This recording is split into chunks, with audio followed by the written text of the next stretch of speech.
Thanks for joining us here on the Action News 5 Digital Desk. I'm First Alert Meteorologist Patrick Ellis. We are continuing our winter storm coverage here as we have gone through the last little bit. Of course, we've got our crews out in the field here today, and they are doing some great work out and about. Kim Clark just showed back up over here. She's been out in Raleigh and Bartlett here over the last couple of hours. She was downtown at one point, also Fraser. And then we've got crews out and about here. We've got Doc Holliday. The sports team's actually out and about here. Doc Holliday's in Midtown and the medical district. Matt Infield's down in Hernando, Mississippi. Garner, Montgomery, in Oxford, Mississippi. And Imani Williams, she is joining us from Clarksdale, Mississippi. So I feel like we got Mississippi nice and well and set up here as we've gone through the last little bit. Let's take you outside really quick. I want to show you the sleet coming down here in Midtown Memphis, or that's actually downtown Memphis. You're looking at Tom Lee Park and Butler Park, of course, Riverside Drive. And you can see the outline of the city of Memphis off in the distance as that sleet continues to come down. Remember, when we talk about sleet, we're talking about frozen balls of ice coming down. It's a partially melted snowflake that's run through that warm layer, and that warm layer has brought us the freezing rain issues down towards the south, of course, over the last couple of hours here.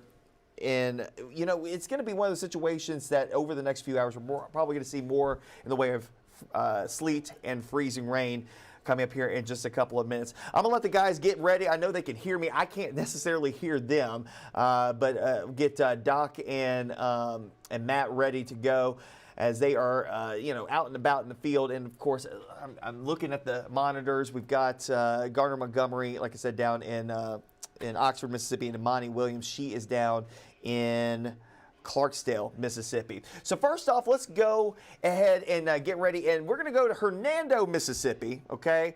My friend Matt Infield, you know, Matt used to drive me around in the Storm Tracker. Now he's driving himself down to Hernando.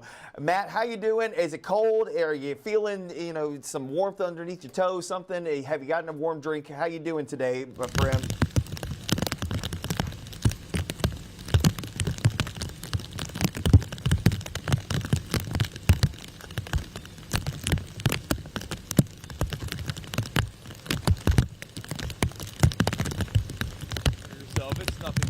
Get through as long as you have the proper tires, maybe the proper car for it. But yeah, we're just hanging out down here. I've not gotten a warm drink yet. I had a little bit of caffeine from Starbucks, cold drink actually, to get me going for the day. Now, I'm not gonna lie, I'm not a huge fan of this weather, even though I grew up in New York. Last TV job was in Wisconsin. Not a huge fan of it. A lot of people are not, but I'll bring you over to someone who is. We're at the Circle K on Commerce Street. Tell everyone at home watching your name, my friend. My name's Adrian. Adrian, and you are from Hernando, around here. Yes. All right, now we got to show off why we're really putting you on Action News 5 digital platforms right now, because I know you are happy to see this weather because you get to break this thing out. Tell me about that. Well, yeah, I am happy somewhat because, yeah, I do get to come out, but my biggest thing is I like to come out and help people who are stuck. Like, there's going to be people out here who, like I pushed a woman out that was stuck over at Kroger's, but there's going to be people who get out who don't have proper tires, don't know how to drive in it, and to me, if I can get out and do something good, that's a big thing. But that's the aspect of it I do like, is being able to get out. But I work for a transportation company, and I hate that aspect of it because it puts our drivers down. Yeah. And that part, it slows down the transportation industry in our area especially. And I mean, you can check out Kroger's and stuff and see that. I mean, it's hard for people to get the goods they need in this weather. Now, you're from here, but you're telling me you do a lot of hunting, and you're generally pretty comfortable in this weather, maybe more so than other people around here. How come? I was stationed in Grafenwehr, Germany for 2.5 years, and I survived a negative 40 degrees Celsius Siberian cold front. So a lot of things that people need to understand about this, how to dress in this weather. The most important thing is layers. Your outer layer needs to be something synthetic. Do not wear cotton in this weather. Cotton is a death fabric. It will absorb any type of moisture on it, so you'll end up actually colder and freezing, especially on your extremities, your hands and your feet.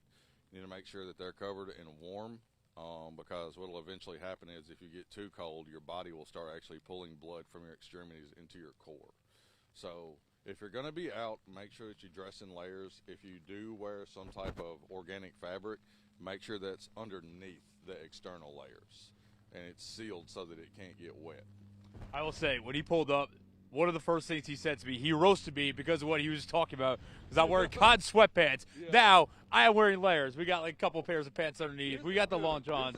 We are good up here. Now, we got the heavy jacket. We got another heavy jacket underneath. So I'm pretty warm right now, although I did take your note about the cotton synthetic moving forward. All right, keep it real, though. How much fun is this thing, this weather? Oh, yeah, it's a blast. I ain't gonna lie, it's a blast. I mean, I have to keep it in four-wheel drive. If I do two-wheel drive, it'll spin and go squirrely, but I mean, that is fun on roads where there's nobody out. As far as roads like these, if you're gonna be out in one, don't act a fool. You know, try to obey the street laws as much as you can. Like, I'm stopping at red lights, you know, I'm going through the green lights. Try to signal which way you're turning and everything, let people know. Because even though this is easier to control in four-wheel drive on these roads, the vehicles aren't. So you got to let people know what you're doing. Be safe about it. Don't just act a fool. Don't be doing donuts in the middle of the streets with it.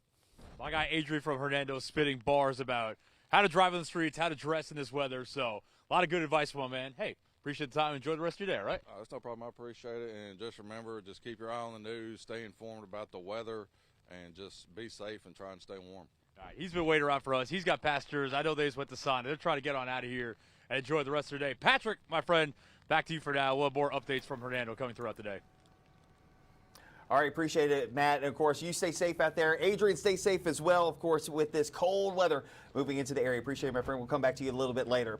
Let's take a live look outside. This is a look at what's going on in downtown Memphis as we have the sleet coming down at this point. Of course, the cold weather is here, my friends. 17 degrees officially at Memphis International. Feels like temperatures are much, much colder than that as we are continuing with this Arctic blast. My friends, we're going to be dealing with the cold weather probably for the better part of the next week and a half. This is not going to go anywhere anytime soon.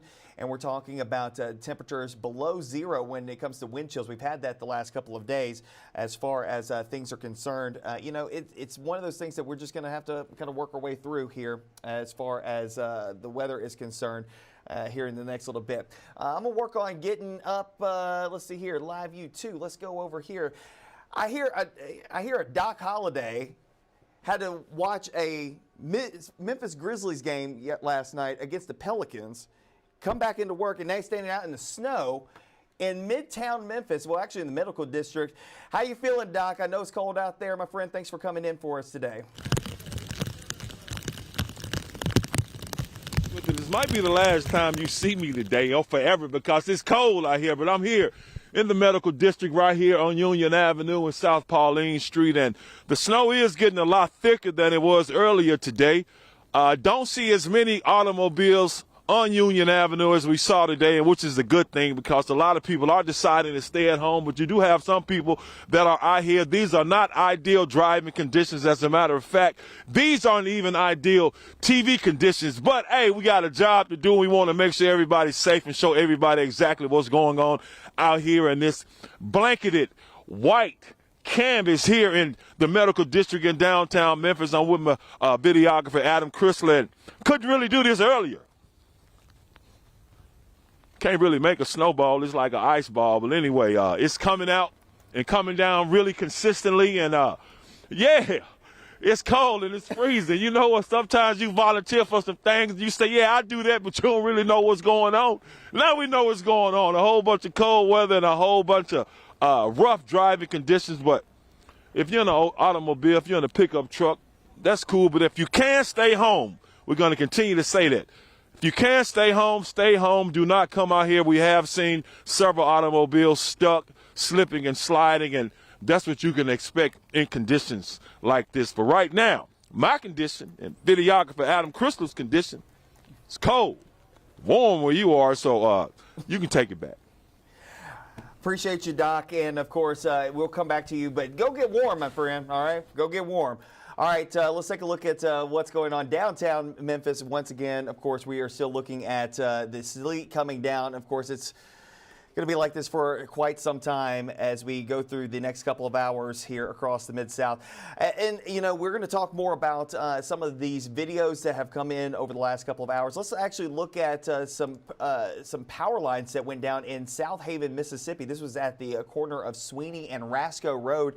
About 8 o'clock this morning. We don't know exactly what ended up happening with this, but you can probably guess that some of the trees and power lines, this is going to be a common sight, especially in areas where we do have the freezing rain aspect, and that will probably be the case, I think, more so as we head through tonight into tomorrow. But really, truly, we hadn't even really accumulated the ice all that much in the last little bit. Early this morning down in Whitehaven, we also had the snow plows out there. They've been working overtime in the last, couple of days, getting the salt brine out, the potato juice, and of course laying down the slag in some parts of the area for our friends down in Mississippi. You know what that's about.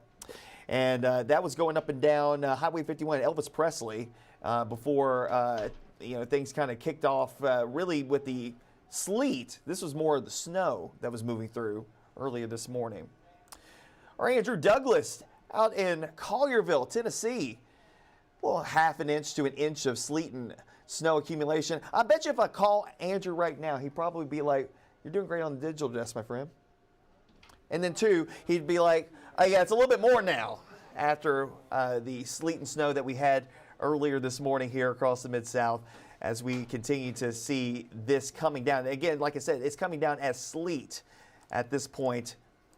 That's a look again from the High 5 camera coming from downtown Memphis. As we go through the next little bit. We're going to get Garner Montgomery set up here in just a second. Of course, he's getting ready as he's down there. We're going to take a quick break, quick 2-minute break, my friends. We'll be back here on Action News 5 time right now, 112, 17 degrees in Memphis.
Welcome back on the Action News 5 digital desk. Of course, we're still tracking the winter storm that is making its way into the Mid-South. You saw there from our High 5 camera coming from downtown Memphis, the sleet, not snow, the sleet still coming down at this point. Let's head out to Oxford, Mississippi. Our Garner Montgomery, he is having himself a ball in enemy territory in Oxford, Mississippi. Let's head out there and see what's going on. Of course, you guys have been dealing with the sleet and the freezing rain over the last little bit. I tease because, you know, he's a Mississippi State guy, you know, but you're in Oxford. So how you feeling down there? Is it a warm welcome, or are you dealing with the cold shoulder?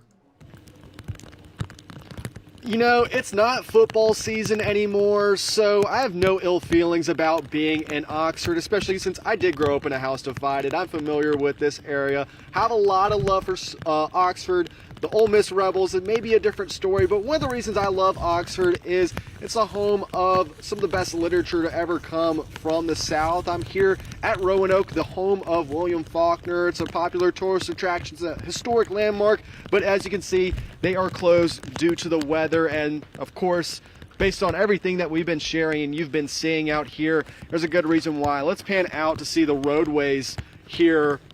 Heading into Roanoke, you can see that this is one of the neighborhood roads, so it's not going to be very well treated, and you can see that there's a lot of freezing rain coming down. It's getting very, very thick on the ground here. There's a layer of ice you can see under this pile right here. You have to dig in a little deep to actually get back to the gravel and the asphalt. So looks like this is going to keep on accumulating over the course of the next several hours into tomorrow, into the end of tomorrow. And as you can see, one of the biggest risks is the accumulation on these power lines up here. You can see that they're exposed out here in the cold, and the tree branches above them, if they come down, that means this neighborhood or other neighborhoods in Oxford will be without power, and that's exactly what Oxford Utilities and the city of Oxford and Lafayette County, they're preparing for. We have seen crews on standby since early this morning preparing for outages. Nothing reported yet, but because this freezing rain still hasn't stopped coming down since very, very early this morning, that's something that is becoming increasingly more likely, especially as we're expecting to see more come down. But again, very, very slick roads out here. It's not much traction at all. I'm sliding through everything, slipping as I'm getting out of the car. Definitely want to make sure that you're safe if you're walking out here, that you are being aware of how slippery the ground can be, especially these sidewalks. Even if the roads are being treated, there's still more ice coming down, getting over the roads again. It doesn't really matter how much treatment is being done in Oxford here. They are working really hard to make sure that the roads are as safe to travel as possible. We've seen them treating and plowing through the roundabouts, Courthouse Square, South Lamar, a lot of the main thoroughfares here in Oxford. They're being treated to make sure that safety is a priority if you do have to travel through these roads. But definitely the priority for folks in North Mississippi and here in Oxford is to stay at home if you can. There are some businesses open if you need to take a quick trip to get some food. But of course, it'd be best to walk if you're able to. We'll send it back to you guys at the digital desk. We'll be out here until later tonight. We'll have live shots at 4, 5, and 6. I'll check in with some of the EMA directors, city's mayor, Robin Tannehill, with more later tonight, especially as we see this Wonderland get a lot more serious and potentially more dangerous on the roads. Reporting live in Oxford, Garner Montgomery, Action News 5. Hey, Garner, I got a question for you. You know, when you were kind of slipping inside, Yes, of how course. much snow and sleet do you have down there? Of course, more so sleet, you know, when you were kind of moving your feet. How much would you estimate is down there on the ground?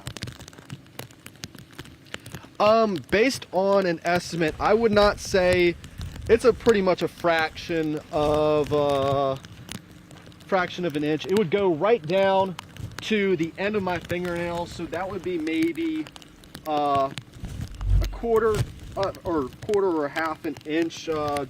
Not the ice, but the accumulation of this sleet, of this I don't know if we can call this snow at this point, but this ice that's melting with my hand warmers. But the actual ice that has accumulated on the ground, I'd say that is a decent layer. My AirPod just fell out, so I'm sorry I can't hear you back in the station real quick, but that is about halfway to my thumbnail, so that may be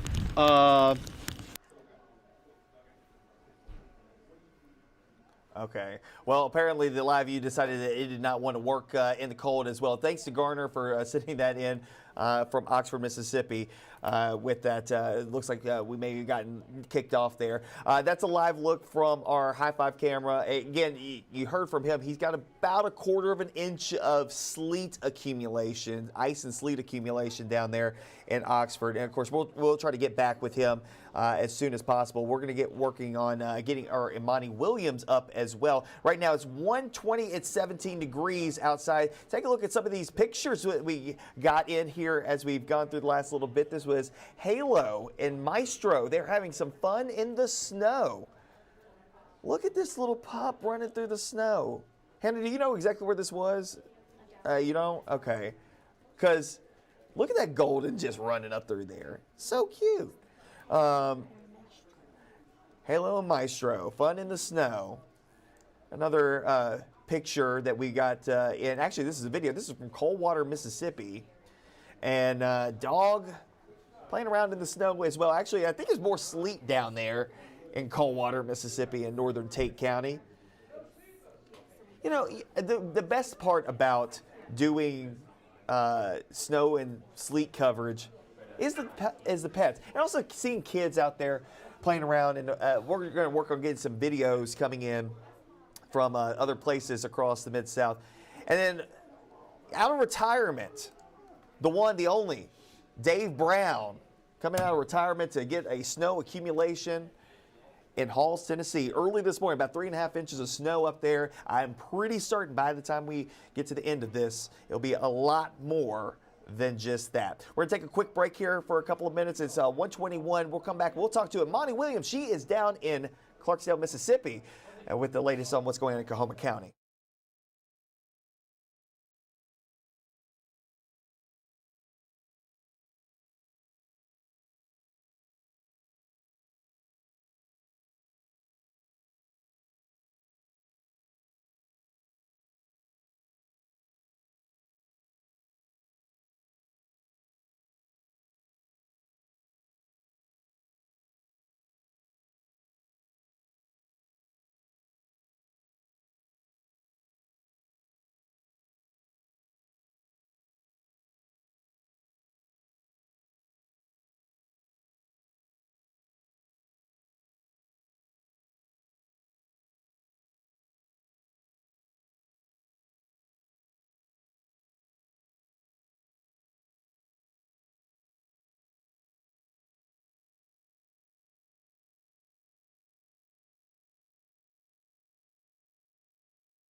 Welcome back to the Action News 5 Digital Desk. First Alert meteorologist Patrick Ellis here on the scene, and we are still looking at the snow and sleet coming down across the Mid-South. We're giving updates of what's happening in your backyard. Of course, we want everybody to stay safe out there, of course.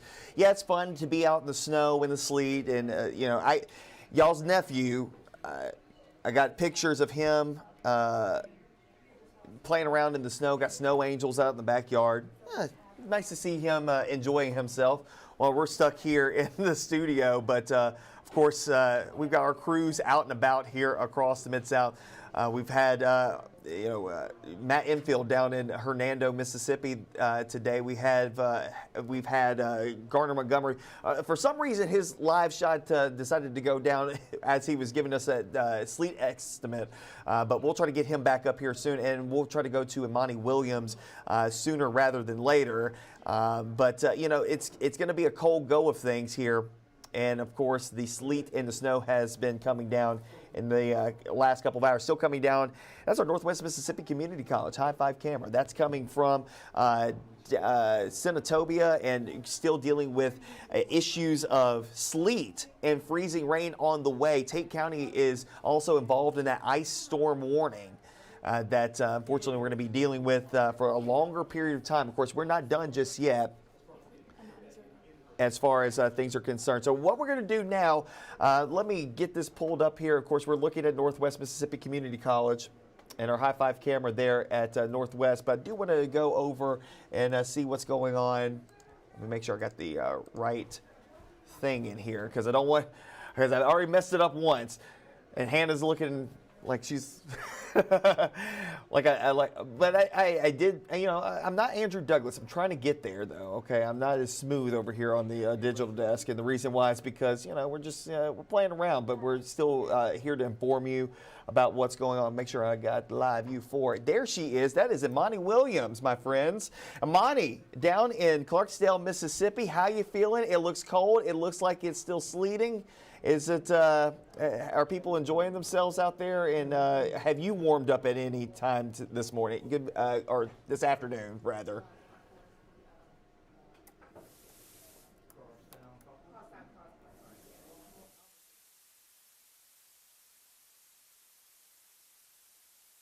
Out here, but people are out. People have said here in Clarksdale, said, you know what, although it's sleeting and it's snowing, we're still going to get out.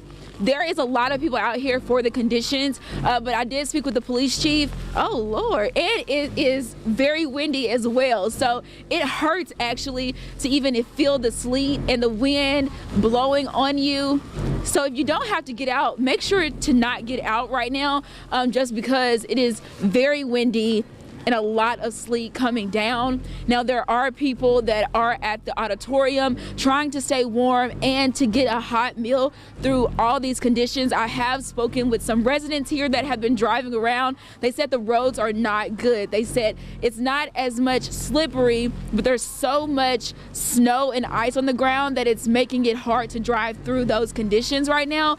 So you can see that the roads are completely covered right now, and a lot of people are still, like I said, out driving around. But like I said, if you don't have to be out, don't be out. It's freezing cold, so I'm sure you don't want to be out here unless you have to. Now, I did speak with the police chief. He said that his officers are helping those emergency management or those emergency services people and personnel get to their jobs, so they are helping with that. But they also said if you are on the road and you do get stuck, you can call them for help, but it may take them a little while longer to get out here. We'll continue to be here in the cold, in the sleet, making sure to give you the latest update on the conditions. There's no power outages or lines down right now here in Clarksdale, but in Coahoma County, there have been a few wrecks that have been related to the conditions right now. I'm going to send it back to you, Patrick. Hey, Imani, I still got you here, and of course, we're still, man, somebody is booming down there. Yeah, they are. They got the music booming. They having us up the time too. I just want to ask, as far as have you been out and about in Clarksdale in the last little bit, just to kind of see what's going on outside? Yeah, I know you were downtown at one point. This is down closer to like 61 and 49, right? Yeah, so I have kind of drove around Clarksdale, and the roads are still covered. There's not a lot of snow plows or anything getting the snow and the ice off of the roads right now. So we're just waiting, I guess, for it to melt, which we know that it's going to get colder, so it's going to take a while. So the roads are covered, and I don't see any signs of them being cleared anytime soon. Now, the mayor did say that they do have preps in place to make sure that the roads are safe, but for right now, they're just covered with ice and with snow. All right, Imani, I appreciate you. You stay warm out there, and of course, we'll check in back with you in just a little bit. Let's go on over and take a look at what's going on at the Clark Tower High Five camera. And of course, the sleet still coming down this afternoon, my friends. It is 1:29 in the afternoon. We're going to take a quick break here and come back and do a little bit of information about some traffic here across the Mid-South coming up at 1:30 here at Action News 5, 17 degrees here in Memphis.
Welcome back here on Action News 5's digital desk. It's 1:32 in the afternoon, 17 degrees. Feels like temperature down in the single digits, if not below zero here. And of course, I've been dealing with the cold weather here over the last couple of days, and unfortunately not going to be going anywhere anytime soon. We're talking temperatures that will be stuck either at freezing or below freezing for much of the remainder of the month of January. Now, coming up in a couple of minutes, we're actually going to check in with Chief Meteorologist Ron Childers, or actually one of the other meteorologists. Since I'm here, I can't do my normal stuff over in the Weather Center, but definitely something that we are going to keep an eye on is going to be the forecast, because guess what? We're not done with this system just yet, though. If you are love to see dogs and pets moving about, there's one dog over in Cordova. In the snow early this morning. You notice not much in the way of accumulation at that point, as that dog was just taking a leisure stroll around the yard, probably just getting up for the morning. Hopefully that dog is having a good day, because he's a good boy. This was Goodman and Malone early this morning, like 3 or 4 o'clock this morning. So this is going to be in the DeSoto County area, and a lot of spots look like this for a good chunk of the morning, where we were dealing with very limited opportunities to be able to see the lanes on the roads. And so that's a problem, and you don't want to really drive in that type of stuff here. Speaking of driving on the roads, I want to take you over to our RDOT camera. This is a look at I-40 just to the west of West Memphis in the Lehigh community. And you notice I-40 slushy. It is a dirty slush now, as we are getting more people. A lot of trucks have been traveling through this area over the last little bit, and of course they're kind of training in one lane and taking a little convoy. Those trucks that are coming in your direction, that is traffic heading towards Memphis. The other traffic heading out towards Little Rock. Early this morning, we did have an accident to where a truck did jackknife in the Wheatley area of southwestern St. Francis County. And of course, that was a problem too. It took a while for them to actually clear that one up. But we're still going to be seeing this is going to be a common trait. And don't think for a second that this is completely done. We are not done with this system just yet. We were mentioning today that there's going to be two portions of the storm system. The first portion of the storm system was going to come in here during the overnight period early this morning and then started to taper off. We're now kind of leading up into the lull, and that lull will probably take us into the next couple of hours. Once we get past this little batch of sleet that will start moving out, we'll have another round, and that round will be the part that kind of is the crippling blow for the potential for freezing rain down to the south. And of course, still sleet and freezing rain. The final push of this probably comes in the way of some snow. Just a little teaser of snow on the backside of that. That's a look at our high five camera coming from Midtown Memphis.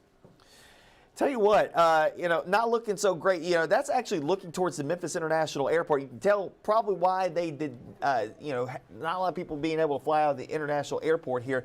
If you look close enough, you can kind of make out the bottom part of the control tower. Actually, I think that's over out in the mound. But beyond that would be 240 and then heading out towards the airport. So visibility is low enough that we're just not being able to see what's happening that far out. Actually, let me see here.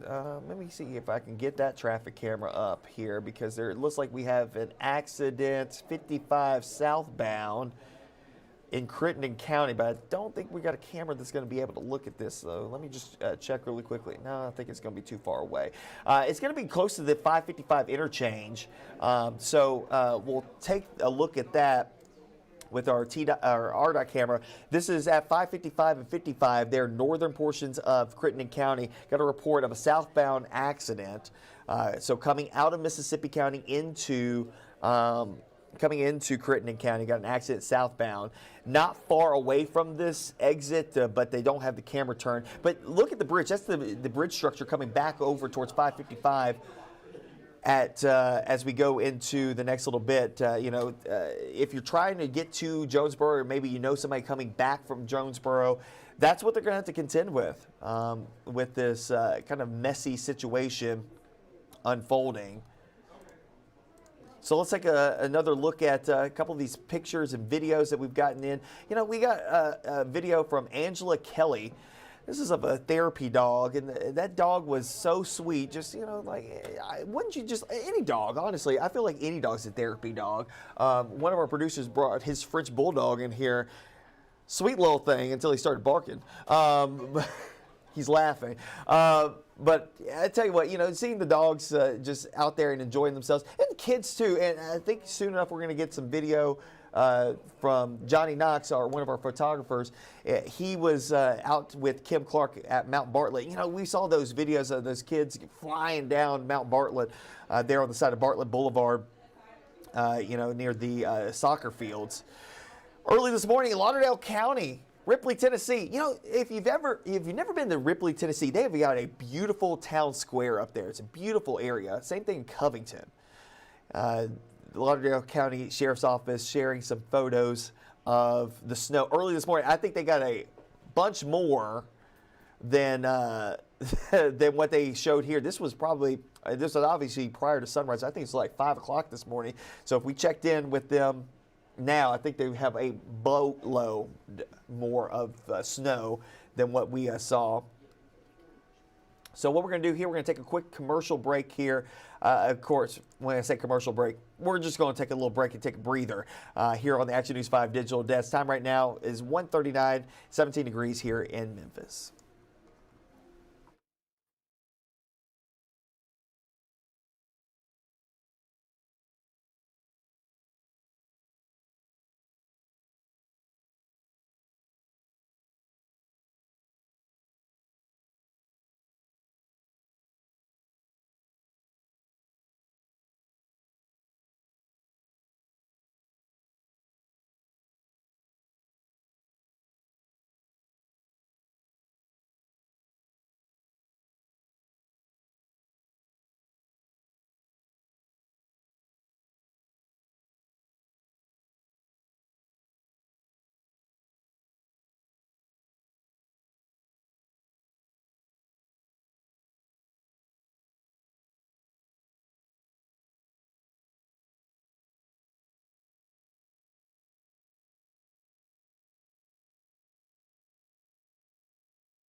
Back here on the Action News 5 digital desk at 1:41 in the afternoon, and still going to be a very cold one here across the Mid-South over the next couple of days. And looking up there, as you can see Riley when she's putting together forecast video for you. And Chief Meteorologist Ron Childers will have a look at what's going on coming up here in a couple of minutes as well. He's going to join, well, he's going to come to the digital desk so I can go take a nap.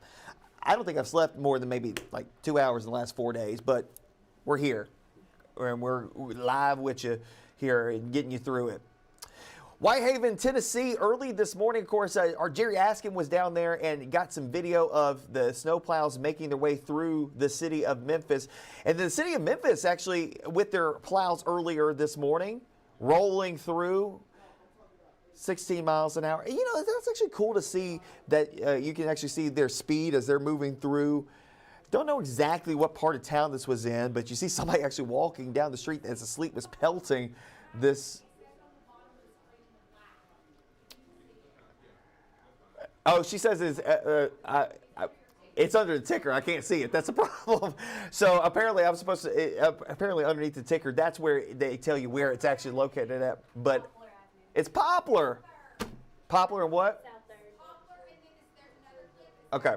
Okay, so this was Poplar and wait, hold on. I can't see what the road was. You know what? They're driving. They're out there plowing. This is their proof of benefits here to tell them proof of performance. We're out there plowing the streets here in the city of Memphis. Just so you know, they are out there, and we even saw them driving on 240 on some of the TDOT cameras. All right, Lauren Hoosier. This is coming from Ripley, Tennessee. Lauren always sends in some great videos and photos from up there in Lauderdale County. And of course, this was early this morning as the snow was just beginning to fall. Very fluffy snow as it was making its way into the Mid-South. But definitely a snow globe effect, if you will. Some folks getting a little snow globe action and snowball action. Edward Hand sending this one in. A snowball fight. You know, we said earlier this morning, you know, probably want to get up and get the snow going this morning because the snow was going to start to fall apart and then you got the sleet. Now you got a little bit more sleet out there and it's a little icy. Here's another one from Lauderdale County, Tennessee.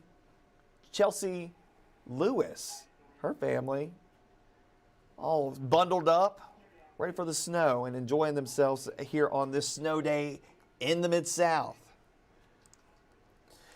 This may be a scene that we see later on tonight. This was actually early this morning in Rasco and Sweeney in South Haven, Mississippi. And you notice the trees are still holding, but the power lines taking a bit of hit. This set of power lines coming down there at the corner of Rasco and Sweeney. Our Jerry Askin was there early this morning. Bo Bradley catching this video as the sleet was coming down. We also talked to Sheriff Tuggle there in DeSoto County, and you know they're ready to go. You know, in the event that something happens, people need some help. They're ready to go to help out their citizens there in DeSoto County. And I'm sure that that's the case in every location. You know, we got to talk to several people throughout the course of the morning here on Action News 5. Hopefully you got to join us to see the full coverage from 4:25 this morning all the way to 12:30.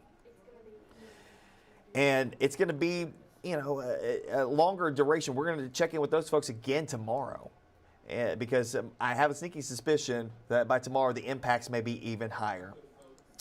Something a little bit more fun. Brandy Coker sending this went in from BB King and Union, downtown Memphis. Seeing the snow flying earlier this morning. You know, I don't know if Doc's over there. Now, he was here a little bit ago. You know, he was downtown not terribly long ago. I bet you that the look of this is a little bit different. But when we took Doc when he was in the medical district, you know, obviously Union was completely covered in sleet and snow. I think that's going to be the case here as it continues to pile up here this morning. I keep saying this morning like it's still morning outside. It's not morning. It's afternoon at this point, 1:46 in the afternoon. Take that RDOT camera. That's a look at I-555 in Arkansas. I take you here purposefully, southbound 55, just to the north of the exit here. We actually do have a southbound slowdown because of an accident here this afternoon. It seems like most of the accidents we've seen so far have been in Arkansas.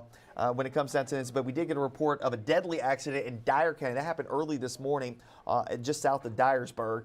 Unfortunately, one person passed away early this morning. That's according to the Dyer County Sheriff's Office, giving that information to us today. And of course, we broke that here on Action News 5. So fortunately, this event, and they did mention it was weather related. It went back to the snow and sleet situation that they were dealing with up there in Dyer County. So weather-related death, unfortunately, due to this. So it's not all fun and games. And this is a reminder to you that while we are doing this coverage, yeah, it's fun and games when you see the kids out there, that you see the dogs out there. We all love to see that. It's heartwarming. It feels good. But, you know, the seriousness of it is at the end of the day, people do have to get on the roadways. And I understand, you know, we have our crews out there out and about across the Mid-South. We've kind of positioned them so they don't need to go very far, if anywhere at all. And then at the same time, you know, we've got our other, you know, our first responders. They don't get the choice to not be there. Our linemen, you know, they're out there making sure that the power is still on. The public works folks, they're still making sure that you've got water and sewer. You've got the matter run, you know, maybe a more limited schedule. You know, our friends over at the airport, I know Jerry Askin, he got a great couple of interviews over there at the airport. Unfortunately, you know, for folks who are trying to get to the airport and maybe get out of here to go somewhere else that may be a little bit warmer, like Miami, Florida, just not the case here today, because all the planes, all the commercial flights were canceled. And I think you got a good interview here, and it looks like I got Jared Thomas up here. He's in Covington, so we'll take a quick break here. I want to go to Jared here in just a second, but let's take a break before we go there. Up in Covington, Tennessee, you're watching the Action News 5 digital desk here on a Saturday. Time right now is coming up on 1:48, and the temperature is still hovering at 16 degrees.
Welcome back to the Action News 5 Digital Desk. We're getting ready to head up to Covington, Tennessee. Our Jared Thomas, he's been up since the crack of dawn here this morning. Of course, he's been having a little fun. He has had coffee. I'm still waiting on my coffee. I know it's cold at this point.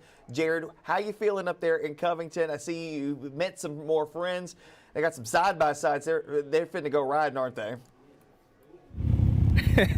Yes, Patrick, listen, I'm not going to forget your coffee. When I make it back to the station tomorrow, It'll be sitting on your desk waiting for you in the newsroom. Now, I want to say we're still in Covington, like you mentioned, and we're here on the downtown area. And I did meet some friends. I met Brandon Shahan, and he is here. He's riding ATVs. And Brandon, just kind of go ahead and talk to me about, how has this winter storm been treating you? It seems like it's been treating you and the rest of your friends with some fun. Yeah, it gives us an opportunity to get out here and have a little bit of adult fun, should we say. A bit cold, but looks like these machines are getting us around. So, as you can see, right behind you, you got your ATV, your baby right here, as you've been calling it. for sure. Walk me through. What have you been doing today? We've been respecting the roads, obviously, but we've been finding us a few empty parking lots, cut up and have a little bit of fun. So. And you mentioned to me, I know I was asking you, I actually took a ride with Brandon, you guys missed it, but I know you were mentioning, you said that this is the new sledding. I was looking for some sledding here. Yeah, this is a new adult version of sledding, should we say, so. How fun is it? Just like I said, being able to enjoy your time off, being able to kick back, relax. Even though you guys are stuck in the house, you get to come out and have some fun. Yeah, that's true. It brings all your friends together as well. As you can tell, we got a little group out here and just enjoying the snow, taking advantage of this opportunity. So.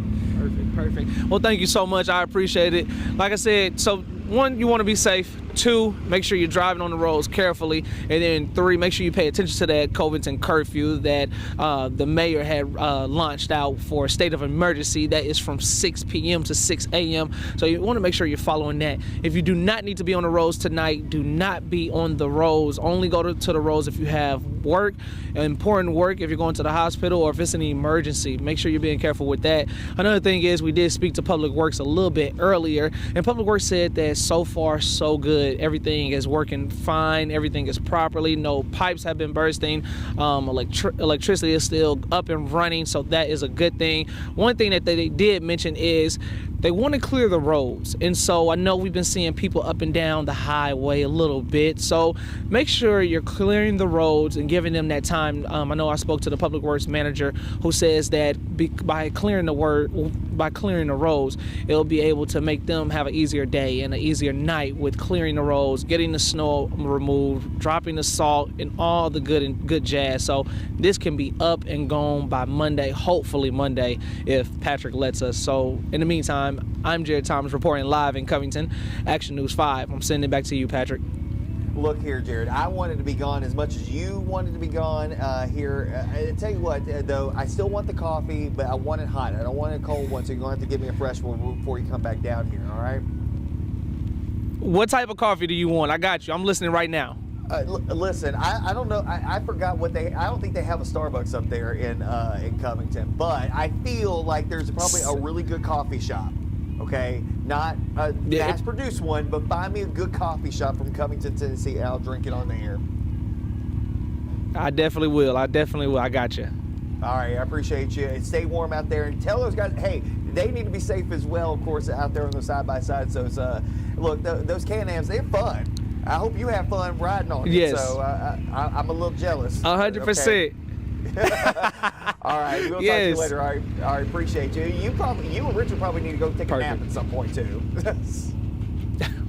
We waiting on it. Me and Richard both are tired over here, but like I said, this is our job. We love it. We love telling you guys the news and giving you guys the important data. All right, appreciate it, Jared. We'll talk to you in a bit. All right. All right, as far as things are concerned here, let's go back over to the look at what's going on across the Mid-South. Of course, our High 5 camera coming from downtown Memphis. Things have lightened up. I will say that as we take a look at that camera. This is actually going to come from Midtown. I think the sleet and the snow has basically come to an end. We're not done just yet, though. Understand that this is not going to be a situation where we're completely done. We've got another wave on the way. So if you think that you're done, you're not done just yet. By tonight into tomorrow, we're going to have another wave moving into the Mid-South, and that will be a problem child. That was the one that could bring us more freezing rain potential.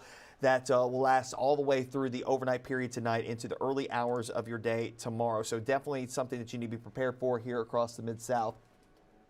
So coming up here in the next half hour, we're going to go back to our Imani Williams. She is in Clarksdale, Mississippi. and talk to her and see what's going on in Coahoma County. Of course, we also have our Matt Infield. We'll check in with him. He's in Hernando, Mississippi. Man, we got Mississippi, Tennessee covered here. We are not forgetting about Arkansas. Do not worry. We will talk to our friends in Arkansas as well as we get into the next couple of days. I tell you what, though, it's going to be an active couple of days, especially from North Mississippi. The reason why we strategically put our crews in North Mississippi is because at the end of the day, that's where the highest impacts will likely be from the ice storm. Yeah, this is fun. We've got the sleet, we've got the snow here in the city of Memphis. We've bumped up to probably about 2¼ inches of snow and sleet accumulation. There's some spots here across the Mid-South that are probably closer to maybe 5 and 6 inches so far, and they will still get another thump of snow on the backside of this as it all exits as we go into the overnight period tonight and more so into tomorrow. But I tell you, this is going to be a long-lasting event. We've extended the first alert weather days all the way through Monday. Now, you're probably thinking, well, why? Is it going to be dry? What's going to happen? Well, let me tell you, it's not just the fact that we've got moisture here today and tomorrow. It's the cold that comes behind it. We've already got single-digit wind chills below zero. We'll probably be tens below zero at some points in time as overnight low temperatures are expected to drop down into the single digits as we head into the end of this week. Time right now is 1:57. We're going to take a quick break here, come back about 2 o'clock in the afternoon. We'll get back to Amani Williams down in Clarksdale, Mississippi. Come up here in just a few minutes here on the Action News 5 Digital Desk.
Welcome back to the Action News 5 Digital Desk. We're approaching 2 o'clock in the afternoon. Of course, we are in live continuous coverage of the winter storm of 2026. Hopefully it's the only one, to be honest with you. A little tired of snow and sleet at this point, even though I know you guys love it, and that's why we're talking about it. Go back over to that sky cam. That is a high five camera over Midtown Memphis. The visibility is at least improving. We'll take that and run with it all day long.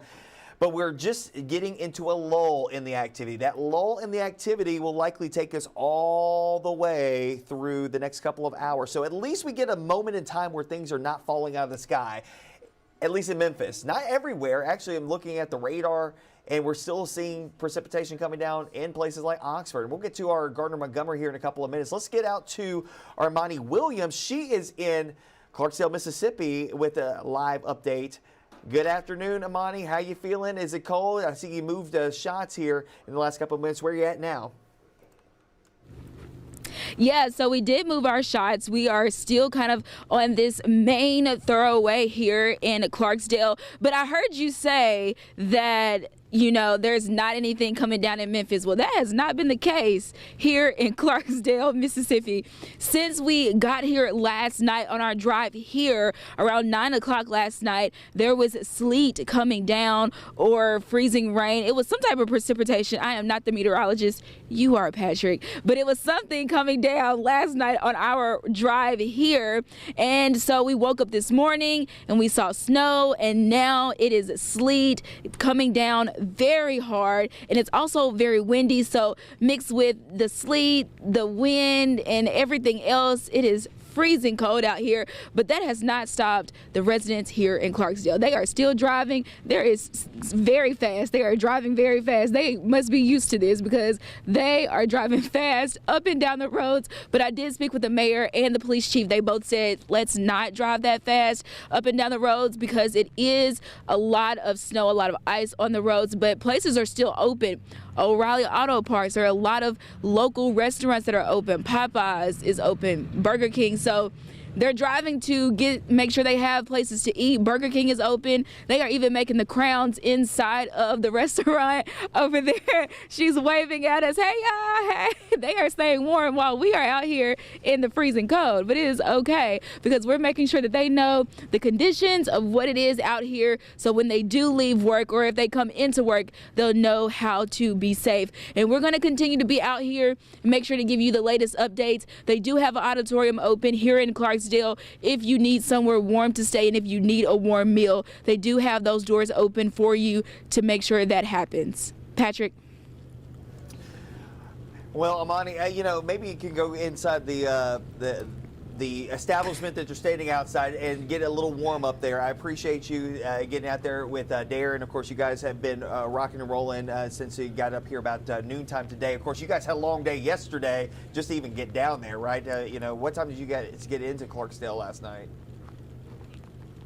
We arrived here in Clarksdale around 9:30 last night. We drove from Memphis here, and as we got closer to here, that's when we started to see that precipitation come down. And it came down for a while, and then it stopped. And like I said, when I woke up this morning, we just saw blankets of white snow and ice on the roads here. It's not really melting because it's so cold outside, so it's not having a chance to melt. We haven't seen any clearing of the snow or ice, so it's just getting packed down since there are so many people out here driving right now. And that's the problem. It's like trying to get the folks off the roadway, hopefully sooner rather than later. Thanks, Amani. We'll come back to you in a little bit. Get warm, all right, friend? You and Darren get you a little something, a little bite to eat. I hear if you eat, you stay warm. All right, we'll come back. We'll come back to you. We'll come back to you in a little bit. Thanks, Amani. All right, as far as what we're seeing here across the Mid-South, we are still dealing with a very cold situation. And over at the Memphis International Airport, our Jerry Askin talked to some of the officials as they are getting ready for eventually getting some flights going there. Here's a look at what he found out when he was over there at the airport.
Team members working hard to keep this equipment out functional on the airfield, and it ranges from checking some sensors to make sure the unit runs like it should, to back behind us we've got a team that are taking hot water to one of the units to brush off all the accumulated snow and ice so that the machine is more effective, and then they'll send that right back out onto the runways to keep the process moving.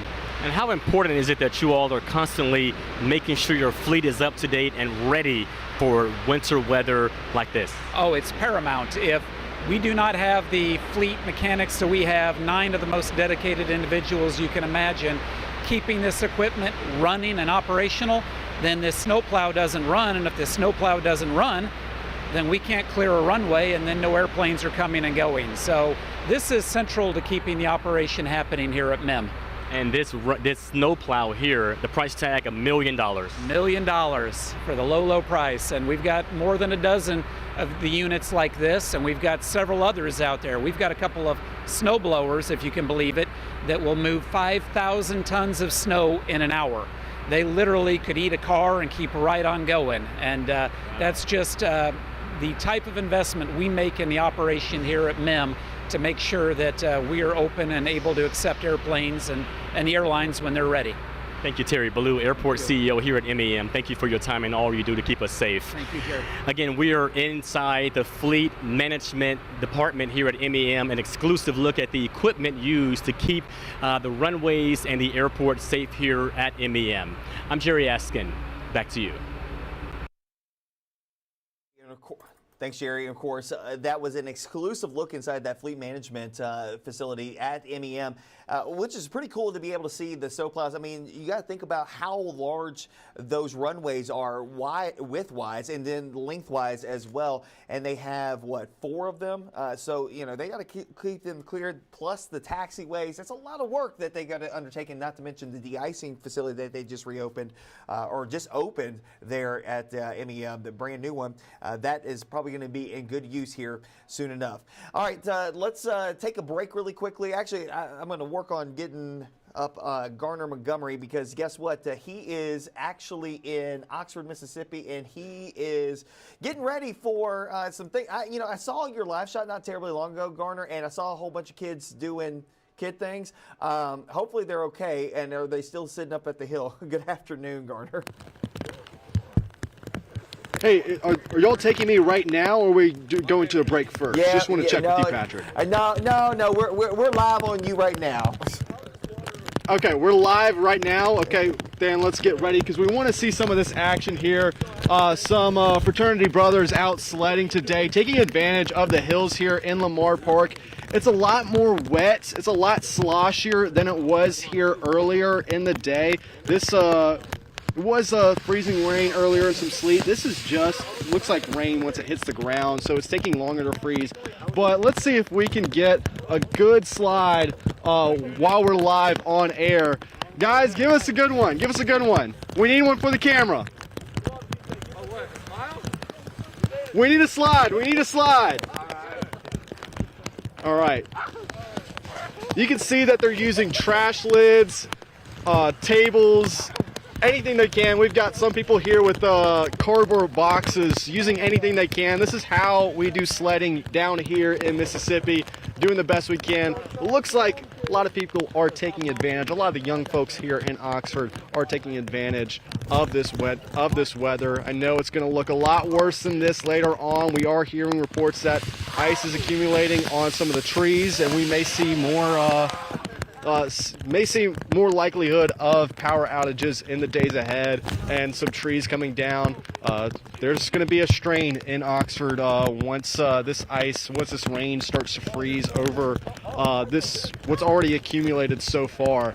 But we are taking advantage of this time, having a great time. Let's see if we can get one more good slide in from this group of guys. They look like they've been having a ball out here. I would too if I was still in school. And this is what we would do during the ice storm of 2021 at Mississippi State. So not surprised here that we came out here to these hills. Found some fantastic television for you guys. Let's see if we can get one more good slide. That's giving my knees a run for the money. I mean, he's going down there. He jumped down there. Man, I feel like I wouldn't be able to get up from that one, Garner. Maybe it's just because I'm getting old. I don't know. They'll feel like their knees are a lot stronger in their youth. We got some strong guys out here who will probably take a few hits to the head before the night's over. And they'll wake up next morning ready to go for another round. Yeah, and here's the thing: is like you got to think about this too. That rain that's coming down, that's the freezing rain. Of course, the temperatures there in Oxford are down into the teens and lower 20s, and whatever's falling at that level is going to freeze. So you're going to have that freezing rain scenario that's going to play out. So that's not fun, and that's what the crippling ice storm is going to be. And of course, these guys hopefully are loaded up and ready to go. Did you ask them, Garner? Do they have supplies, rations to get through all of this? I mean, let's be honest with yourselves. They're 19, 20-year-old kids. I mean, I remember I was eating ramen noodles at that point in time in my life. Here, we could try and ask, hey, if any of y'all be interested in telling us about how y'all trying to stay safe during this? If y'all are supplied up. All right, got you. All right, so one thing to be clear, we are live on air. We got younger viewers. Don't teach them any bad words. Yes, sir. So tell me, are y'all a group of guys, do y'all live together, y'all roommates? Yes, we live in our fraternity house. We're in Kappa Sigma. That's my neighbor. And we live there, and we figured why not go sledding. We figured there'd be more people out, but there's really not that many guys out, or people. We started something. Yeah, this is what we did. So this is a trend that y'all have started. We have seen a couple people come in and out trying the same thing, but it looks like y'all are having the most fun out here. Tell me, in what ways are y'all prepping for Ice Storm 2026? Tell me, what are the boys of Kappa Sigma, how are y'all been preparing? Mom made us soup and sandwiches. It was nice. But we seriously went to Walmart and bought a lot of stuff. Our parents have been telling us to get food and perishables. I got gloves. You had to go to Batesville though, because Oxford Walmart was one. Yeah, a lot of people. Oxford Walmart was completely out. Yes. I had to go to bad. We had to go to the one. Where's that? Batesville. The one all the way in Batesville, like 25 minutes away or something like that. Oh wow, that's incredible. Yeah, I'm glad y'all got everything y'all need. Anything else y'all have in mind for the cold out here? Tell me, how have y'all been taking advantage of it? I know y'all have been sledding, but tell me, what's it been like for y'all as young college students out here? It's fun. It's cold, but it's great. I mean, we're like all dirty, but I've seen snow since I was 8 years old. This is awesome. yeah, we don't get snow very much down here, so it's good.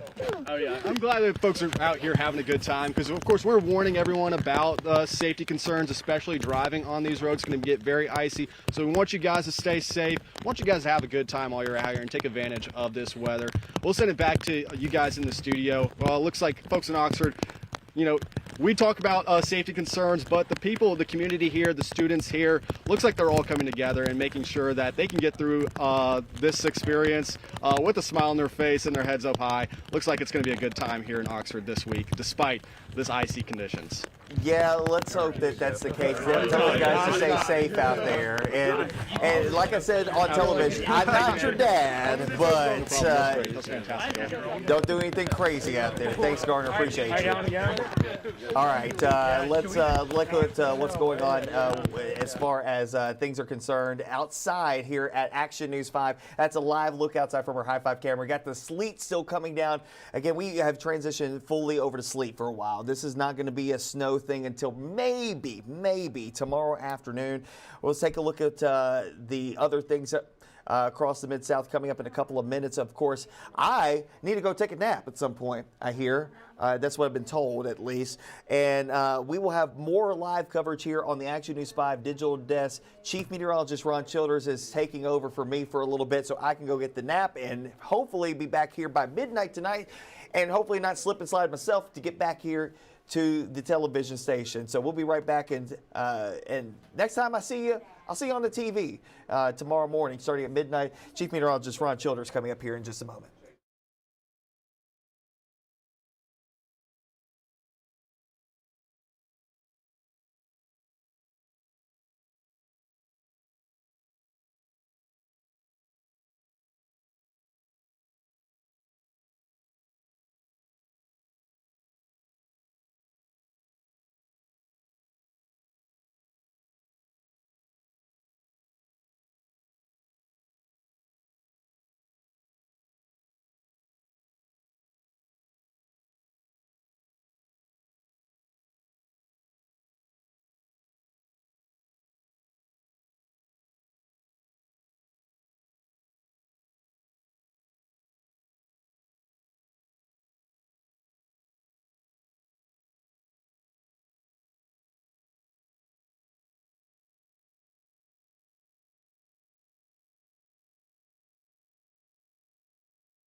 I'm Jerry Askin. We're getting an exclusive behind-the-scenes look here inside the Fleet Maintenance Department at the Memphis International Airport as crews are preparing and getting ready for the winter weather. They're keeping a close eye on this winter weather. You see they have a lot of equipment here to make sure they're clearing those roadways, the ramps, and making sure the runways are safe.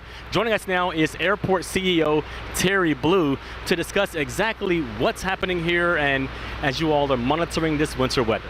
So Jerry, thanks for being out here. As you know, we're in the middle of a snow response initiative right now, and as we've said, we've got over 50 pieces of equipment and 150 men and women dedicated to keeping this airport open and operational. And what you see here is one of our 50-plus pieces of equipment we have.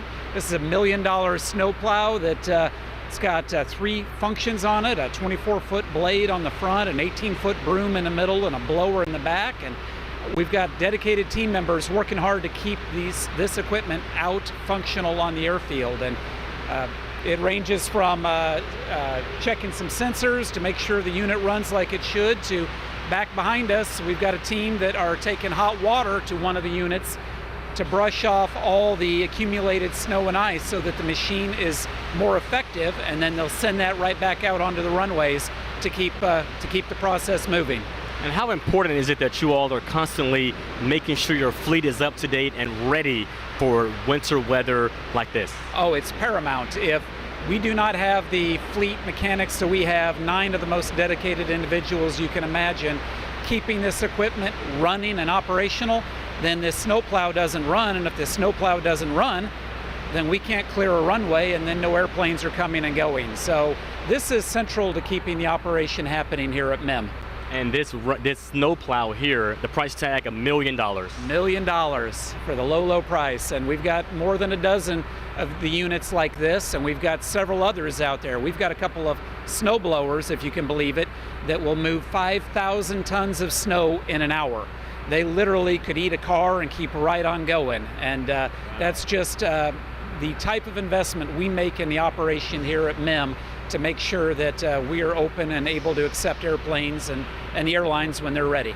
Thank you, Terry Blue, Airport CEO here at MEM. Thank you for your time and all you do to keep us safe. Thank you, Jerry. Again, we are inside the Fleet Management Department here at MEM, an exclusive look at the equipment used to keep the runways and the airport safe here at MEM. I'm Jerry Askin. Back to you. Good afternoon. Good afternoon. We did the switch. Meteorologist Patrick Ellis. What a monumental effort today. Here on the Action News 5 digital desk, I'm Chief Meteorologist Ron Childers. It is a snowy, sleety, icy Saturday. I hope you are hunkered down at home with no plans to get out, not only today, tonight, but also for the remainder of the weekend, folks. We've got this winter storm that is really packing a punch across the area. We're looking at primarily sleet for most of the Mid-South, but we've seen some pretty good snow totals, too. We're going to be talking about that coming up in just a moment. We've been sharing with you today our reporters out in the field, and we are covering the Mid-South. We're going to be bringing you more information as the afternoon progresses on into the evening. I do want to give you a first alert. We are going to do a 4 p.m. newscast today. Hannah Kozlowski is over here. She's running things for me. Come here.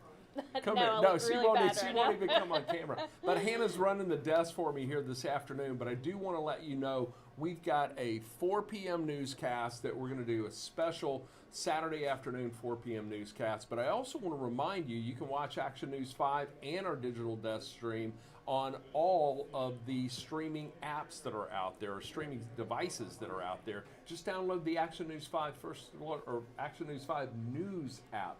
So if you have an Amazon Fire, a Roku, or an Apple TV, you can just search Action News 5 and you will find it there. Download it. It's free. You'll be able to watch the newscast and continuing coverage on our digital desk as well. And we're also on YouTube. Are we live still on Facebook? We've been on live since 5:30 this morning. Awesome. So I'll see if I can answer some of your questions from Facebook too. So if you're watching our stream there, just enter in the comments. I'll go through and we'll talk about it. All right. Let's start off though with First Alert Weather Day today and tomorrow. Yeah, this continues, ladies and gentlemen. That's a snowy scene, but we're dealing more with sleet across the Action News 5 coverage area. We still have the winter storm warning that remains through Sunday, 6 p.m. Memphis and Shelby County included in this, as well as all of eastern Arkansas, much of West Tennessee. But just to our south and east, that's where we're seeing the ice storm warning coming into play. That does include Hardeman and McNairy counties in our coverage area, but really all the counties that border the Tennessee River Valley, west and east of the Tennessee River. And it also includes northeastern Mississippi, Corinth, Ripley, Ashland, Holly Springs, you're in this, Tate County, Sardis, Oxford, Lafayette County, Quitman County. Yeah, there's a potential for some freezing rain coming your way, and that's the greatest concern in that area, is the threat for freezing rain. Now, so far, it has been predominantly sleet across the area. We had that brief initial burst of snow coming through the Mid-South, but then transitioning to sleet, and that is where the problem's really starting to add up, at least in regard to travel across the Mid-South. So that's why I encourage you to stay home, hunker down, let's ride this out. Right now, a little bit of a lull on our first alert Doppler radar. As a matter of fact, I want to, I'm going to bring this down just a little bit. So bear with me just a second, because what I'm going to do is lower the range of the radar itself. I'm going to take it down to 0 dBz. For meteorologists that may be watching, you know what I'm talking about. For everybody else, you have no idea. But what that's doing is giving us a little better look at some of that finer precipitation that is out there. So now we get a better view of what is in and around the Action News 5 coverage area, especially in regard to the Memphis metro. Let's zoom on in. Check it out. There are pockets of sleet, even some light snow mixing in. We've talked about this all week long, that it would be predominantly a sleet snow event for much of the coverage area, including Memphis, and that's what we're seeing today. A dry snow for most areas. That bitter cold has been a big factor in all of that. Now, we head a little farther to the south and west, or south and east, I should say, and that's where we're seeing predominantly sleet. Holly Springs, you're getting sleet. Ripley, you're getting sleet. I got a lot of family in Potts Camp and Hickory Flat, Mississippi. They're getting sleet right now, and there's accumulation all across the Mid-South. Sardis, Batesville, primarily sleet, as is Oxford, but you see this area in pink, that's where we're seeing that wintry mix. Along Highway 61 from Tunica to Clarksdale into Marks, Sledge, you're getting a little mix of sleet and snow. So that's what we're looking at there for those areas, but overall, a little bit of a break back into eastern Arkansas, but I think we'll see a little lull in this activity as we get on into the remainder of the afternoon and evening hours. That's going to give us a little breather, but we're not finished with this yet, not by any means. So let's advance forward. Let's take a look at the movement of this activity. I'm going to bring this down as well, and we'll take this down to its lowest return level so you can see exactly where that heavier precipitation may be, or at least a lighter precipitation, I should say, because we've got some areas that are back here that are just to the west. It's really light. It's coming down a little higher or a little more intensity in this area right here, but it is very light precipitation right here, and that does include Memphis and Shelby County. So that's what we're looking at. Heavier precipitation south and east, the lighter precip, some drier air starting to mix in from the west. Hannah, do we have the Midtown camera? Can we pop that up? 1 second. Let's take a look at it, because I want to show you what it looks like in Memphis. This is our radar view right now. You can see behind me, this is downtown Memphis. Riverside Drive coated in sleet and snow. And by the way, snowfall totals were a little higher in the downtown area. So that was, gotten some reports there from people who were seeing a little more in the way of snowfall there. But overall, right now, it is light snow and sleet that's falling in the Memphis metro. So let's talk snow totals, shall we? We picked up 4.5 inches. Now, these are totals from about an hour ago. 4.5 inches so far in Dyersburg. And if you've been watching us and keeping up through the week, we talked about the potential for as much as 6 to 8 inches, or 4 to 8 inches is what we were looking at in that area. And now, yeah, it looks like that's what we're seeing. By the way, that is Midtown Memphis right now. Look at Union Avenue. Oh, we've got a snowplow coming down Union Avenue. Can you see that? Snowplow right there. So they are plowing the streets, the main thoroughfares, and there are open lanes going in each direction. At least you've got one not great lane, but a more traversable lane going east and west on Union, and city's on top of it. Let's go back to these totals, shall we? And take a look at that. Somerville 3 inches, 2 inches in Memphis so far, and 2 inches in Hernando. Ours has been a little bit of snow, but primarily sleet. So that's what we've been seeing in and around the area. So let's take a look. This is Poplar Avenue. This is from our high five camera on top of the Clark Tower. And that is Poplar Avenue there. That's right in the middle of your screen. And we are looking to the west, I do believe, on Poplar Avenue from the Clark Tower. So yeah, the scene is pretty much the same no matter where you are in the Mid-South. Let's check out Futurecast, because from now until about 7 o'clock, again, a little bit of a lull coming into play, but we're still going to see some spotty sleet mixing in with a little dry snow. That will be falling through the area. But check out to the south and east, right there around the Action News 5 logo in the bottom right-hand corner of your screen. That's where the greater potential for freezing rain exists. And that could create some big problems for us, especially as we get into the overnight hours. Now, the critical time period, I think, is going to be from 8 p.m. until 8 a.m. Saturday. So 8 p.m. tonight, 8 a.m. Saturday, that's when we're going to have a greater threat for freezing rain.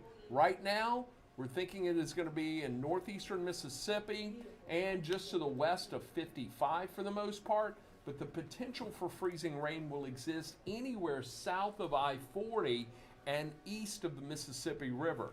That's why we're watching this closely and very critically.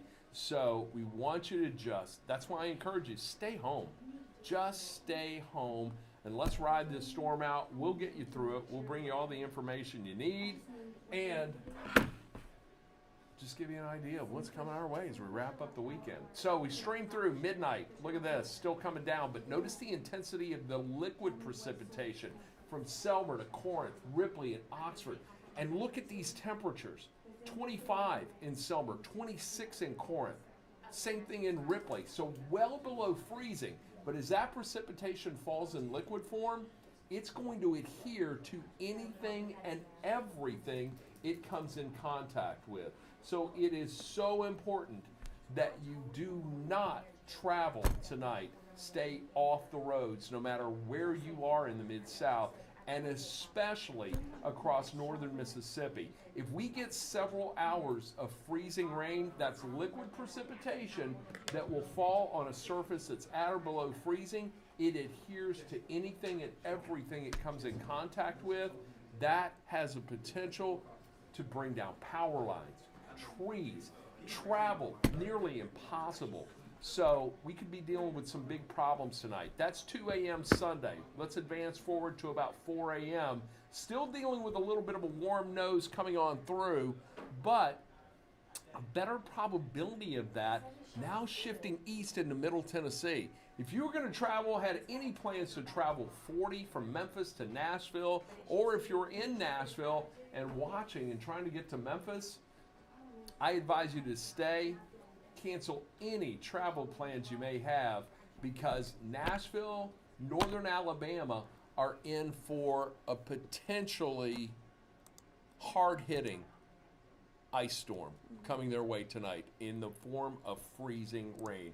And by the way, sleet, a much better scenario than freezing rain. Sleet, ice pellets that fall, they bounce off the leaves, the power lines, whatever. Most of it ends on the ground. The liquid precipitation adheres to everything it comes in contact with. So the early morning hours Sunday, still critical, and still dealing with the potential for freezing rain coming on through northeast Mississippi, again primarily that 278 corridor from Clarksdale to Oxford. We're going to be watching that closely. We're going to be bringing you reports too. Garner Montgomery is in Oxford. Amani Williams is in Clarksdale. So we'll be hearing from them. We've given Garner a little bit of a break. Amani's been going hard too.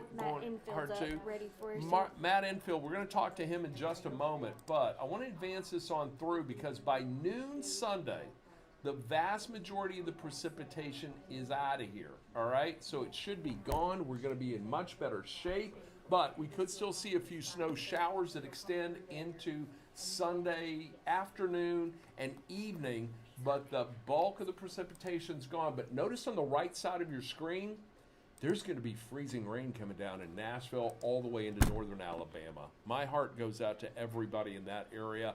We could be, that's going to be a big story come Sunday night. Now, let's talk about the winter storm ingredients. They're all there. Everything is there. All forms of wintry precipitation in the mix. I'm still confident Memphis is going to get primarily sleet through the remainder of this. That ice line right there around Corinth to Clarksdale, the snow line, northeastern Arkansas into northwest Tennessee.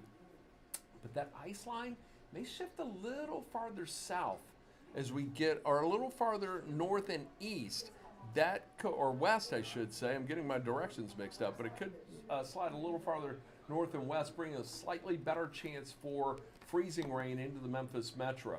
But here's what we're looking at. This afternoon, sleet. The evening hours, a little drier. Maybe a little bit of a lull in the activity coming through. Then Saturday night, icy conditions redevelop, freezing rain and sleet. Sunday morning, I think most of us are going to be dealing with sleet. The greater probability of freezing rain, again to the east and southeast, and from north central Mississippi down to Oxford and a little farther or closer to the Tennessee River. We did nudge our ice accumulation line a little farther north. That area in red, it now encompasses a little more of Memphis and Shelby County. We're going to go with about 1/4 to 1/2 an inch for the Memphis, Shelby County area, slightly less than the northern portion of the county, right around Millington, Shelby Forest. You're looking at about 1/10 to 1/4. Rosemark, same for you. It's when we see ice accretion reach 1/2 an inch or more, power lines come down. 1/2 an inch of ice adds 1,000 pounds to a power line. That's crazy. 1/2 an inch of ice.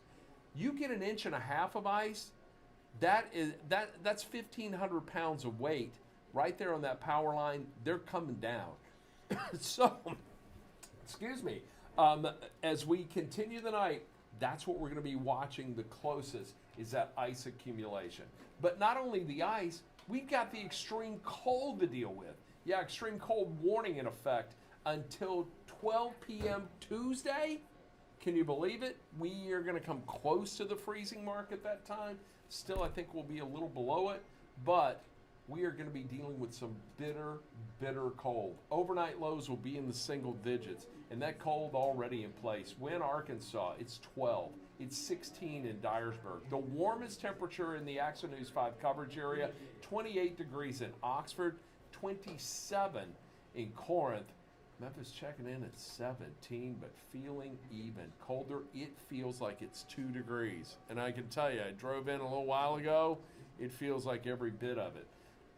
Then, Wynne, Arkansas, feels like it's -6, -3 in Blythefield, 2 in Dyersburg. Feels like it's 20 in Oxford, but those feels like temps, something else. And it's all being brought in by that northeast wind at about 15 miles per hour. So we're getting sleet in Memphis right now. It's rather light for the most part.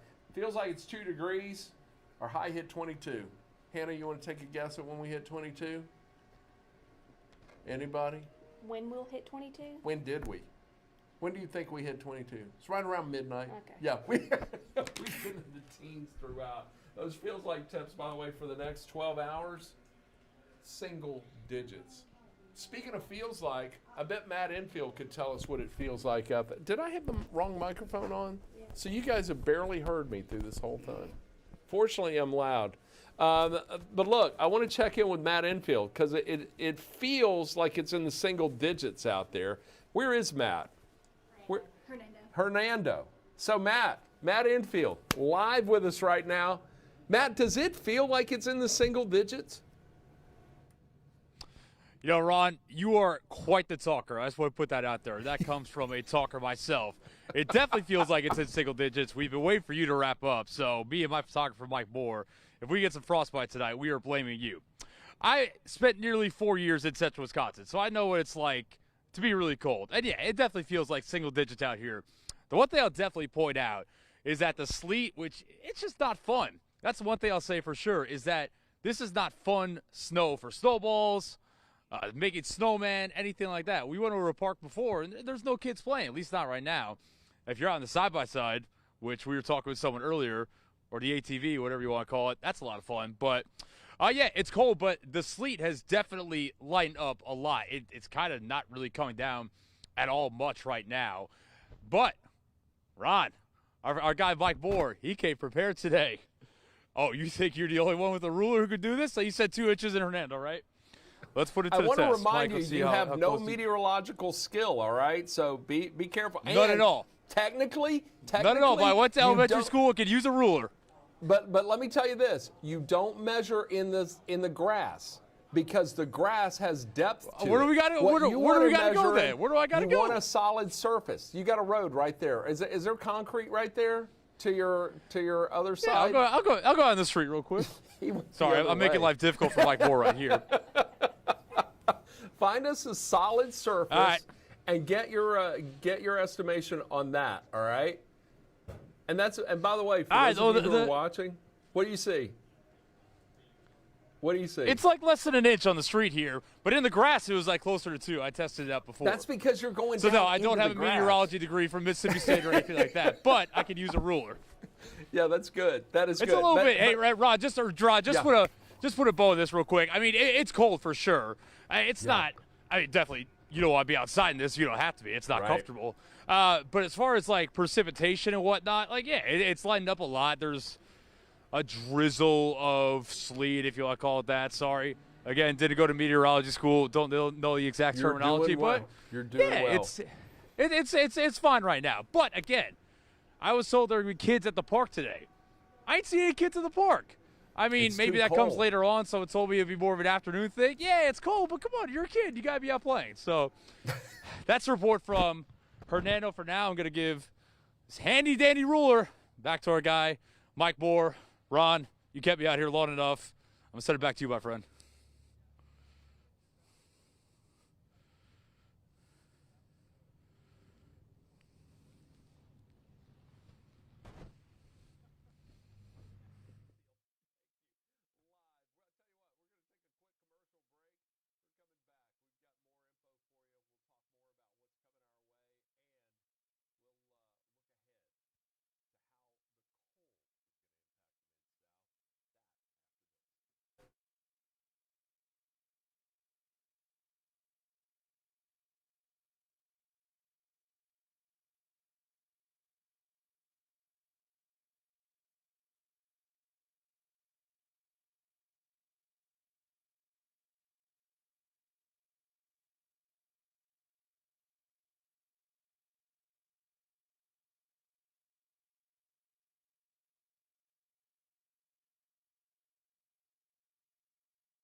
Well, we are back on the Action News 5 digital desk. Thank you for being with us this afternoon. Look, we're going to be here throughout the entirety of this just to keep you updated and hopefully keep you in your home because we'll bring you all the information you need. You just don't need to be outside. 2 reasons: the bitter cold and the icy conditions, making it very dangerous to travel in and around the Mid-South. A lot going on in the area. That major winter storm has flights canceled at Memphis International Airport. They've got a 3 o'clock presser coming up. We're going to take that live and bring it to you here on the Action News 5 digital desk. Anybody with flights this weekend, and I got to tell you, my phone, just from my friends and other people I know, have contacted wondering what's going on with the airport. If you have flights this weekend, call or go online, check, make sure your flight has not been canceled or delayed. But we're also going to find out more about what's going on at the airport in regard to departing flights, canceled flights,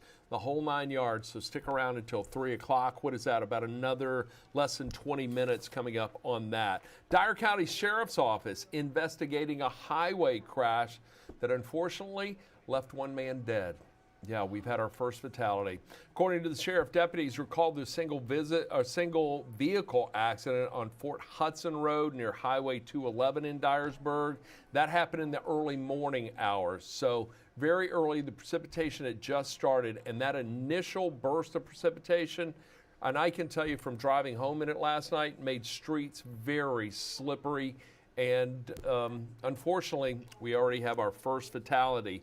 That's why I encourage everyone to stay home. This is dangerous. You don't want to be in it. So another state of emergency, the city of Covington declaring a state of emergency. There is a curfew in effect from 6 p.m. this evening until 6 a.m. Sunday. They don't want to see anybody on the streets. And look, take this seriously, because the first responders are going to be out and about in that area. As a matter of fact, they're going to be out and about all over the Mid-South. But if you're out there just gallivanting, enjoying the driving in the snow or what have you, you can find yourself in trouble quickly. That would divert first responders from getting to someone who really needs help, for answering 911 calls, for someone who may have medical emergencies or what have you. If we can eliminate all traffic on the streets, that's going to help them to focus on the most important and the most critical things coming their way through their 911 system. There will also be a curfew again at 6 p.m. Sunday through 6 a.m. Monday. And then law enforcement is encouraging medical personnel performing their duties, individuals traveling to and from work. So if you are an essential employee, as are the members of the Action News 5 staff, we're essential employees, medical employees, they got to get to where they're going. So having people out on the streets who are just riding around, enjoying the scenery, that poses a problem and could create some big issues. So again, we encourage you to stay home. Also, FedEx service alerts, national service disruption. Look, this storm is impacting much of the nation.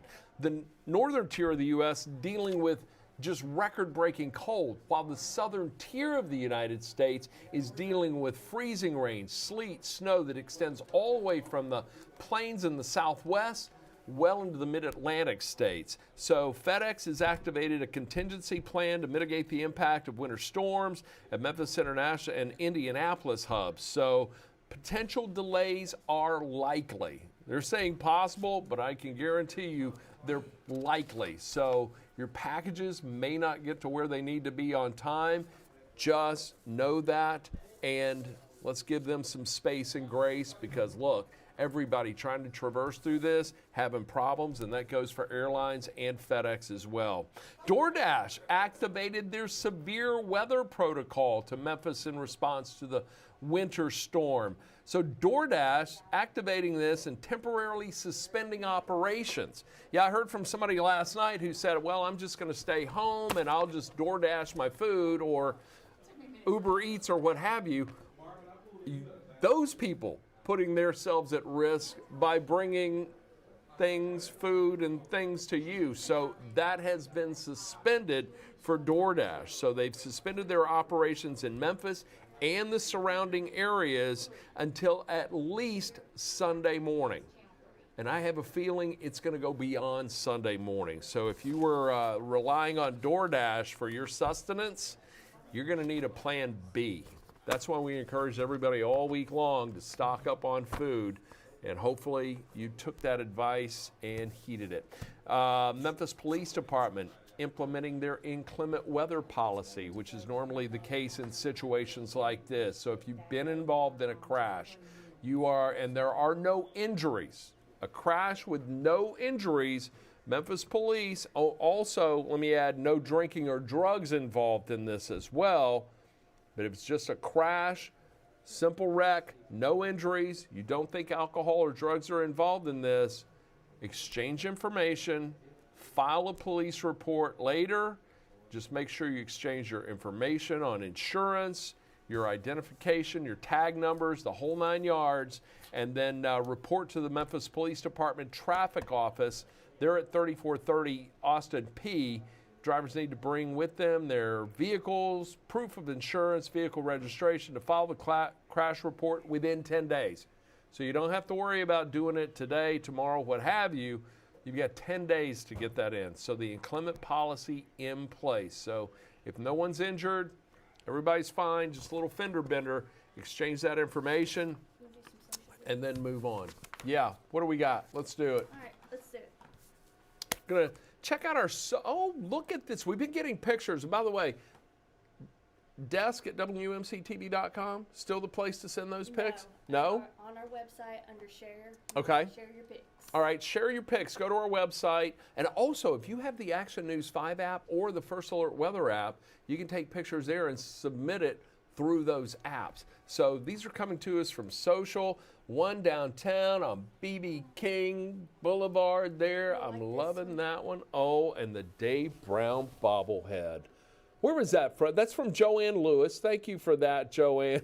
I love that. I can't tell you, Dave Brown taught me so much about winter weather, winter forecasting, and the years that I had the privilege to work with him were just, I can't even put it into words because of the knowledge that he shared with me. But to see that bobblehead in the snow, Dave Brown, if you're watching, we still love you, buddy. But I guarantee you, he's glad he's not here today. Yeah. All right. And look, even the turkeys are getting along in this just fine. That turkeys in the snow, those are the ones that survive the holidays. I love that. Good news there. Do we have it? Was that a golden retriever in there, Hannah? Oh, it's a golden retriever puppy. Puppies love the snow just as much as kids. Isn't that cute? You got some cool video, cool pictures? Send it to us. We want to see them. A lot of people out there having fun. It is a serious situation we're enduring right now, impacting a lot of people. But at the same time, it is nice to see a little ray of joy coming through in all of this. We've got snow coming down. This is from the overnight hours. That is from Lauren Hoosier. Lauren's up in Ripley in Lauderdale County in West Tennessee. And look at that. Lauren's a longtime Action News 5 viewer. And every year brings Ripley tomatoes to the newsroom. She's absolutely awesome about that. She and her aunt bring tomatoes, and Lauren loves the snow. Thank you for sharing that with us, Lauren. And look at this. This is Chelsea Lewis in Lauderdale County.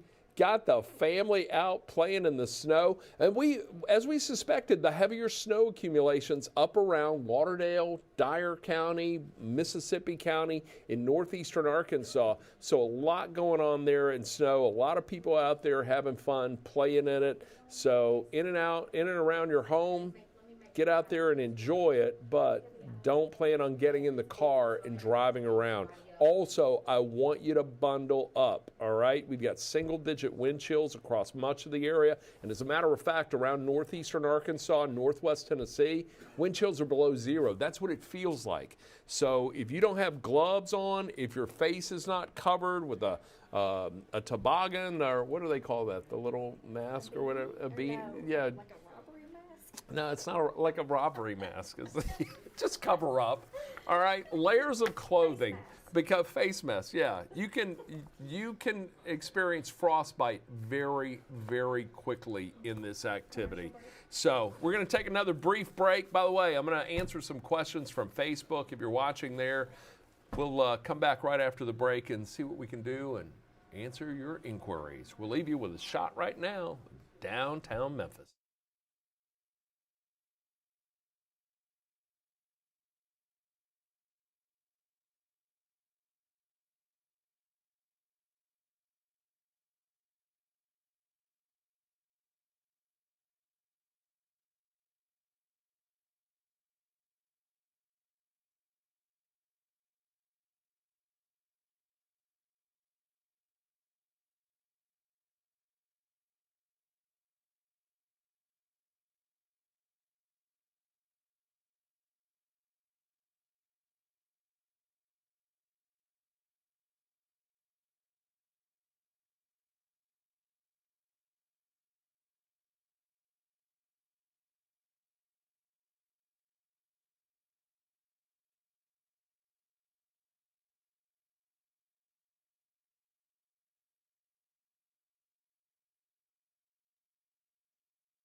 Welcome back to the Action News 5 Digital Desk. I'm Chief Meteorologist Ron Childers. We're bringing you wall-to-wall coverage of the winter storm impacting the Mid-South and much of the nation. We've got crews all over across northern Mississippi, in and around the Memphis metro, to the north, to the south, and to the west. But earlier today, I got a chance to watch a little bit of our coverage, and out there in it all is the newest member of the Action News 5 First Alert Weather Team, Doc Holliday. You want to hang up your sports gig and come on and join the weather team? You look Hell like no. To the no. Hell to the no, man, no. You're going to make me pull the microphone down now. It was cold out there, but, man, you and Chrysler were out there in it today in downtown. Hey, well, that's what it is when you're a part of a team, man. Sometimes, I play football, man. Sometimes I had to play fullback, but a lot of times they needed me on special teams, man. So you come in and do what the team needs. So going out there, I see what you do, man, and I don't envy it at all, my guy. It would have been better in FedEx Forum, though, wouldn't it? A little toastier down there. It was, man, but I like the coverage that Action News 5 is giving everybody, man. Everybody's all hands on deck, because the most important thing is for people to be safe and for us to show them what they can expect and what's going on outside, so they can make the right decision whether to stay home or not. So, Doc, Patrick and I all day have been encouraging people to just stay home. Tell us a little bit about your experience of just driving out there in it, going from point A to point B. Oh, it's slick, man. Earlier today you could see what you call it, the icy sleet. Yeah, it really wasn't sticking that much, but you had TDOT doing a great job of keeping the streets clear, but now it's becoming a lot more thicker, and we've seen some automobiles getting stuck, even some four-wheel drive automobiles getting stuck. So we tell people, man, if you don't have to be out there, please do not go out there, because it's not really that safe. And then the cold. Infield just a minute ago. Did you get a chance to see Infield out there? I ain't need to see him, man. I didn't need to see him. Look, because you knew it, right? My first two live hits run, it was fun. Yeah. That third hit, I got a little angry. I said, man, it is blistering cold out here. Yeah. But it's all about us giving the viewers what they need to know, man, to keep them informed, to keep them safe, because it is cold. But a lot of times, man, I play football, man. You got to play out in all the elements. You can't be crying about anything. It is what it is. So if Matt was crying about something, Matt got to toughen up and do it, man. It just is what it is. But let us do it and show you. Don't get out there and try to do it yourself. Doc, the Grizzlies scheduled to play tomorrow. What do you think? Well, the NBA really doesn't care, man. They're going to play some, but they had a game with the Warriors, and Timberwolves rescheduled today because, unfortunately, something happened in Minneapolis. But I think getting teams to and from. The airports are the big issue. Exactly, but sometimes when you have charter flights, they'll open up the airstrip for you. But right now, the game is still scheduled to go on at 2:30 to be shown right here on Action News 5. So if anything happens as far as rescheduling that game, of course, we will be the ones to give you that information. But I'm headed to another live weather shot, Ron. 4 o'clock and 5 o'clock, man. I'm not a meteorologist, but I'm hoping if I do just a little bit better than I have the first 3 times, you might have a spot for me, man. Temporary, though, not permanent, temporary. You have been great out in the field today. Man. Thank you appreciate for the assist, and we appreciate your live reports, Doc. Let's hope the Grizzlies play tomorrow, and as Doc said, you're going to be able to see it on Action News 5. Tip-off's at 2:30. Man, yeah. So, look, we always encourage everybody to go and fill up FedEx Forum. Tomorrow may be a good day to watch on TV. Watch us. Yeah, watch us. Watch the on 5. Action News 5. Thank Doc you, Holliday, we'll see you out there in a bit, buddy. Thank you very, very much. All right, now, thank you, Doc Holliday, for that, and all our reporters out there. We'll be hearing from more the remainder of the afternoon on into the evening. As Doc mentioned, we do have a special edition of Action News 5 coming up at 4 p.m., and, of course, we'll be back on Action News 5 at 5. Eric Brill's going to join me. We'll talk more about what's coming up our way tonight. If you are just joining us, tonight from about 8 p.m. till 8 o'clock Sunday morning, that's going to be a critical time for the Mid-South. That is going to be our most susceptible time for seeing freezing rain in the area. So we'll talk more about that coming up in a little bit. But we're also streaming live on Facebook, and I've got a lot of questions coming in on that. So I just want to sit here and scroll through this a little bit. Leslie Reeves, Forbes, she said it's just sleeting a little bit, very little snow coming in. And that was one of the things we talked about earlier in the week, that we would be dealing predominantly with sleet as opposed to snow. That cold air, basically we've got ice crystals aloft. but it's falling through a warm layer right there in the mid-levels of the atmosphere, and then it melts. Those ice crystals melt, but as they continue to fall and re-encounter a level of atmosphere or portion of the atmosphere that's below freezing, it refreezes, making a dry snow or sleet for the area. So that's what we're dealing with, and the reports we're getting mainly for sleet. Now, Chad just said it's not doing anything outside. And yeah, right now we're getting a little bit of a lull. And look, this is our lull time. We're thinking from now till about maybe 8, 9 o'clock tonight, we'll get a little bit of a breather as some drier air's filtering in, but we're not finished with this. This is going to ramp back up overnight tonight and continue through the early morning hours on Sunday. So I want to impress that upon everybody, all right? Monica, best comment on here. Everyone just stay home, stay safe. So thank you for reiterating that, Monica. We certainly appreciate it. Oh, and look, you could tell when I didn't have my mic on, Hannah, because everybody's going, no, because earlier when I didn't have my mic on, they said you couldn't hear me. So that was a little while ago. But I think we're back there now. Kathy Elliott says, where did you hide Eric Brill? Eric is back in the weather office right now. He's working on the forecast, some new graphics. Also, we're doing cut-ins at the top of the hour. He's taking the 3 p.m. cut-in on NBC that will be coming up and on Action News 5 in just a little bit. So you are going to see him. And I tell you what, he had a week off, and he's ramped up and ready to come back into this. So Olive Branch still getting sleet. That's from 30 minutes ago. Renee Malone sent us that. All right, we've got a 3 o'clock press conference right now, the city of Memphis, with some vital information. Let's take phone so that we can hear everybody. Now we have representatives from the city along with our partner agencies. We're going to be doing questions at the end of the Zoom call for the media to ask some questions on the call right now. We have Public Works Director Scott Morgan. We have MLGW President Doug McGowan, Deputy EMA Chief Angie Shelton, MATA Trustee Roderick Holmes. We'll be hearing from them along with representatives from Police, Fire, MAS, and the Hospitality Hub are on the call if you want to ask those questions to folks from those departments. But let's start with Public Works Director Scott Morgan. Good afternoon. Thank you. So for the update this afternoon, Public Works crews still continue to salt and plow all the routes. We have made it through all the routes with salting and plowing. A lot of the routes have been done twice. Lamar is still working on its first go through. We're sending an additional crew over there to help get through Lamar. Everything's going fairly well. We're starting to, you can see some tracks in the streets where crews have been clearing the one lane each direction. It still is dangerous out there, so we still want to emphasize don't get out unless you have to. And then as we transition into this afternoon and this early evening, we'll start to see a lot more freezing rain, which will not do well on the road. So we wanted to get a good push as much as we could with the first and second shift.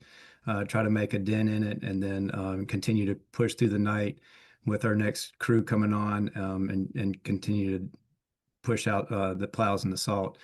We have no trees reported down, so that's a good thing. Have not seen any accumulation starting on the trees or the power lines. So pretty positive news from Public Works. So thank you. Okay, great. How about MLGW President Doug McGowan? Thank you. All electric, gas, and water systems are operating normally without any adverse effects. Small number of electric individual outages. We had one transformer fail in the area of Poplar and Highland. That's a pole-mounted transformer.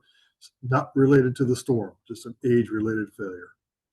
Water, we are seeing no loss of pressure, and we're not hearing reports of significant number of broken pipes from residents or commercial businesses, and gas is flowing consistent with what our prediction was and well below the volume that we have available. Again, we continue to look to this evening for the ice accumulation should we change over to freezing rain, and things can change with respect to the impacts of that ice. So we still have plenty of electric crews on standby, and our other crews are standing by waiting to respond should anybody have an outage that we can that we need to repair, or a customer that needs us to provide service to cut their water off in the event they have a leak. Okay, thank you, President McGowan. Deputy EMA Chief Angie Shelton. Hey, good afternoon. We'll likely transition to a light freezing rain for the remainder of the day and throughout the night, tapering back to like a wintry mix around noon tomorrow. We are hopeful that all precipitation will be out of the area, the local Memphis area, by early afternoon. Lows tonight are in the upper teens with wind chills still in the single digits. High tomorrow is 21 and cloudy. We want to remind everybody during these times of cold weather to be sure and check on your family, your friends, your neighbors, and don't forget your pets. Okay, thank you. Madam Trustee Roderick Holmes.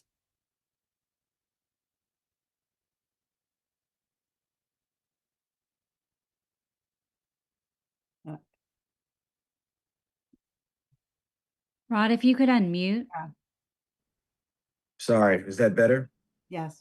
Thank you.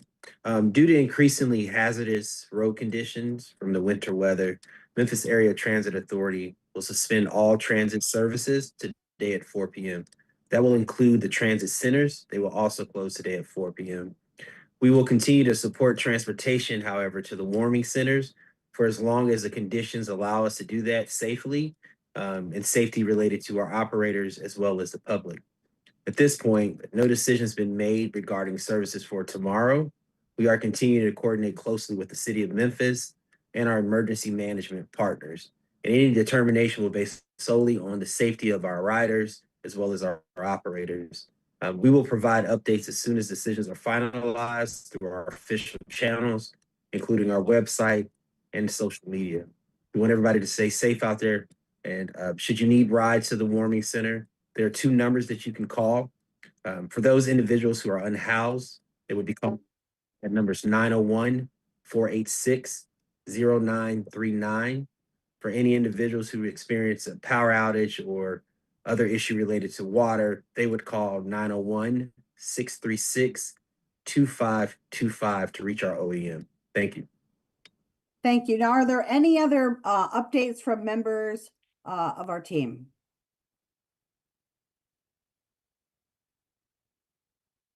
Parks or any other updates from any team members?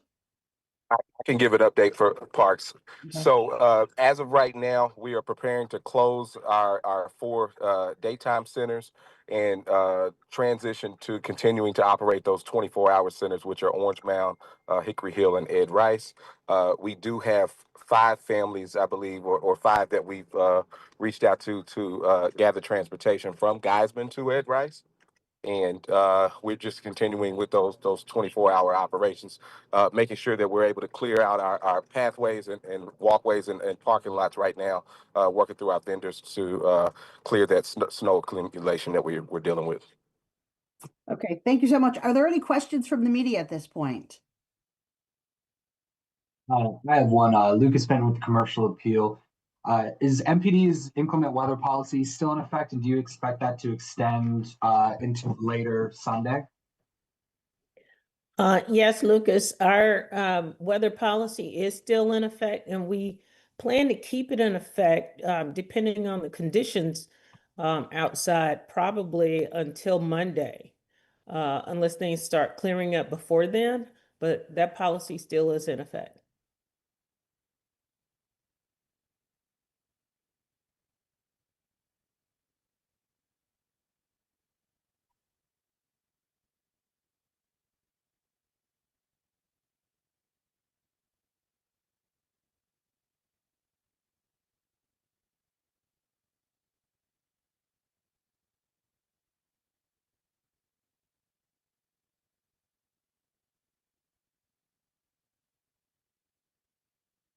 Ron, absolutely. And that is a practice that during these types of inclement events that our officers are instructed to be on the lookout for stranded motorists, to see if people are in vehicles.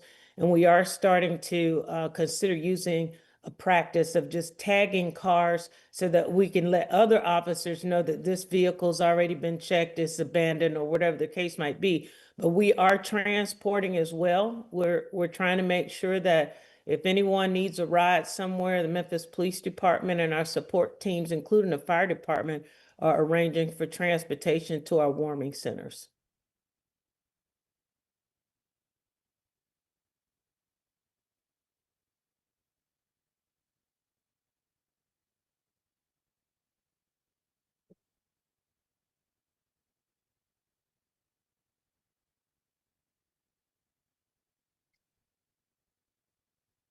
Yes, sir. Hey, thanks, Ron. Yes, it probably was a plow. We do have 8 plows for the city. The city mostly uses heavy equipment, like that have blades on the front of them, and then we also contracted with 6 our contractor plows. So those are all hitting the priority routes that are on the memphistn.gov/snow-ice. So we're plowing and then we're following right behind it with salt, letting that salt work in there and continuing, up and down each direction on those routes.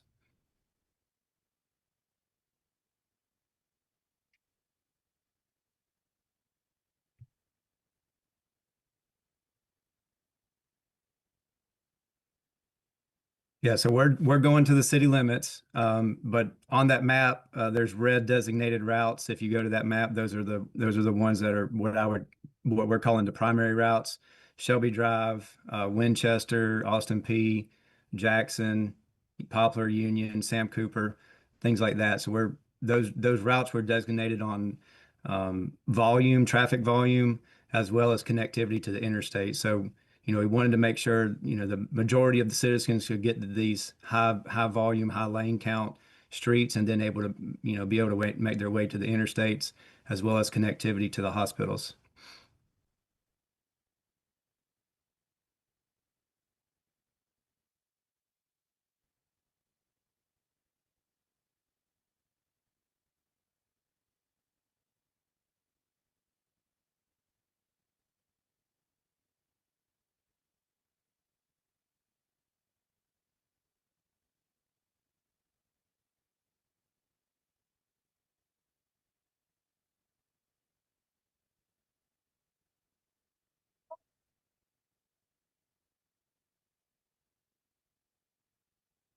Sure, it's always a concern anytime we have persistent temperatures below freezing, especially when they get down in the single digits with the wind chills. So all of the precautions that we request people to take, we hope they'll follow. That's dripping those faucets, opening the cabinets, and keeping an eye there. The real risk, Ron, is that we have a number of burst pipes. The number of more that we have, the lower the pressure that we can maintain in the system, and that's what we worry about.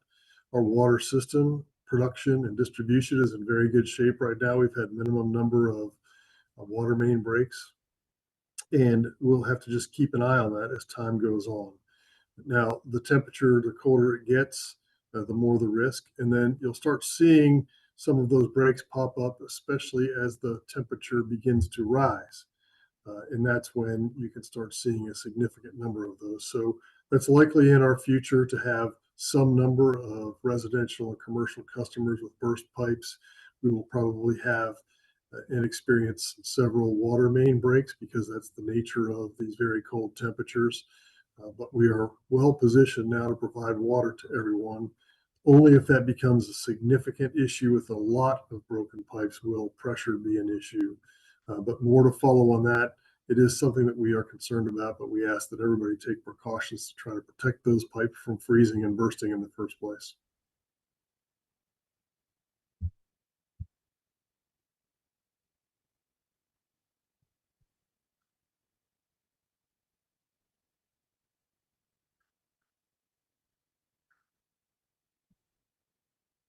Now, gas is well below the volume that we have forecasted and contracted for. So we still have lots of room for us to distribute gas.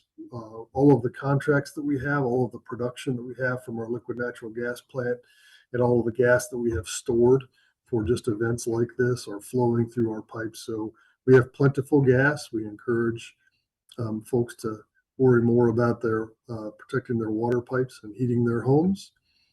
So I don't want you to worry about the availability of gas. The risk is that we could have a regulator station freeze up, but we have crews out there monitoring them regularly to make sure that that doesn't happen. So we're in very good shape with respect to natural gas. And that is one thing that an advantage that we have in this part of the state and this part of the country that they don't actually have in Eastern Tennessee. They have majority electric heat there. So when when electricity goes out, they also lose their source of heat. So that's a real advantage that we have here in Memphis, Tennessee.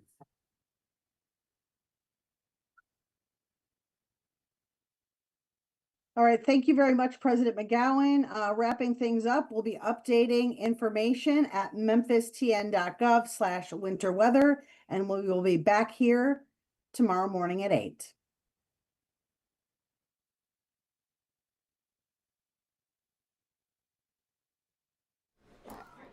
Record.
Welcome back to the Action News 5 digital desk. I'm meteorologist Ron Childers. Just took a little bite of pizza here. It's been long around the area, around the newsroom, I should say, long hours. Patrick Ellis logged about 16 hours just in the last 24. I got to tell you, the First Alert Weather Team, Riley Winch, going strong as well.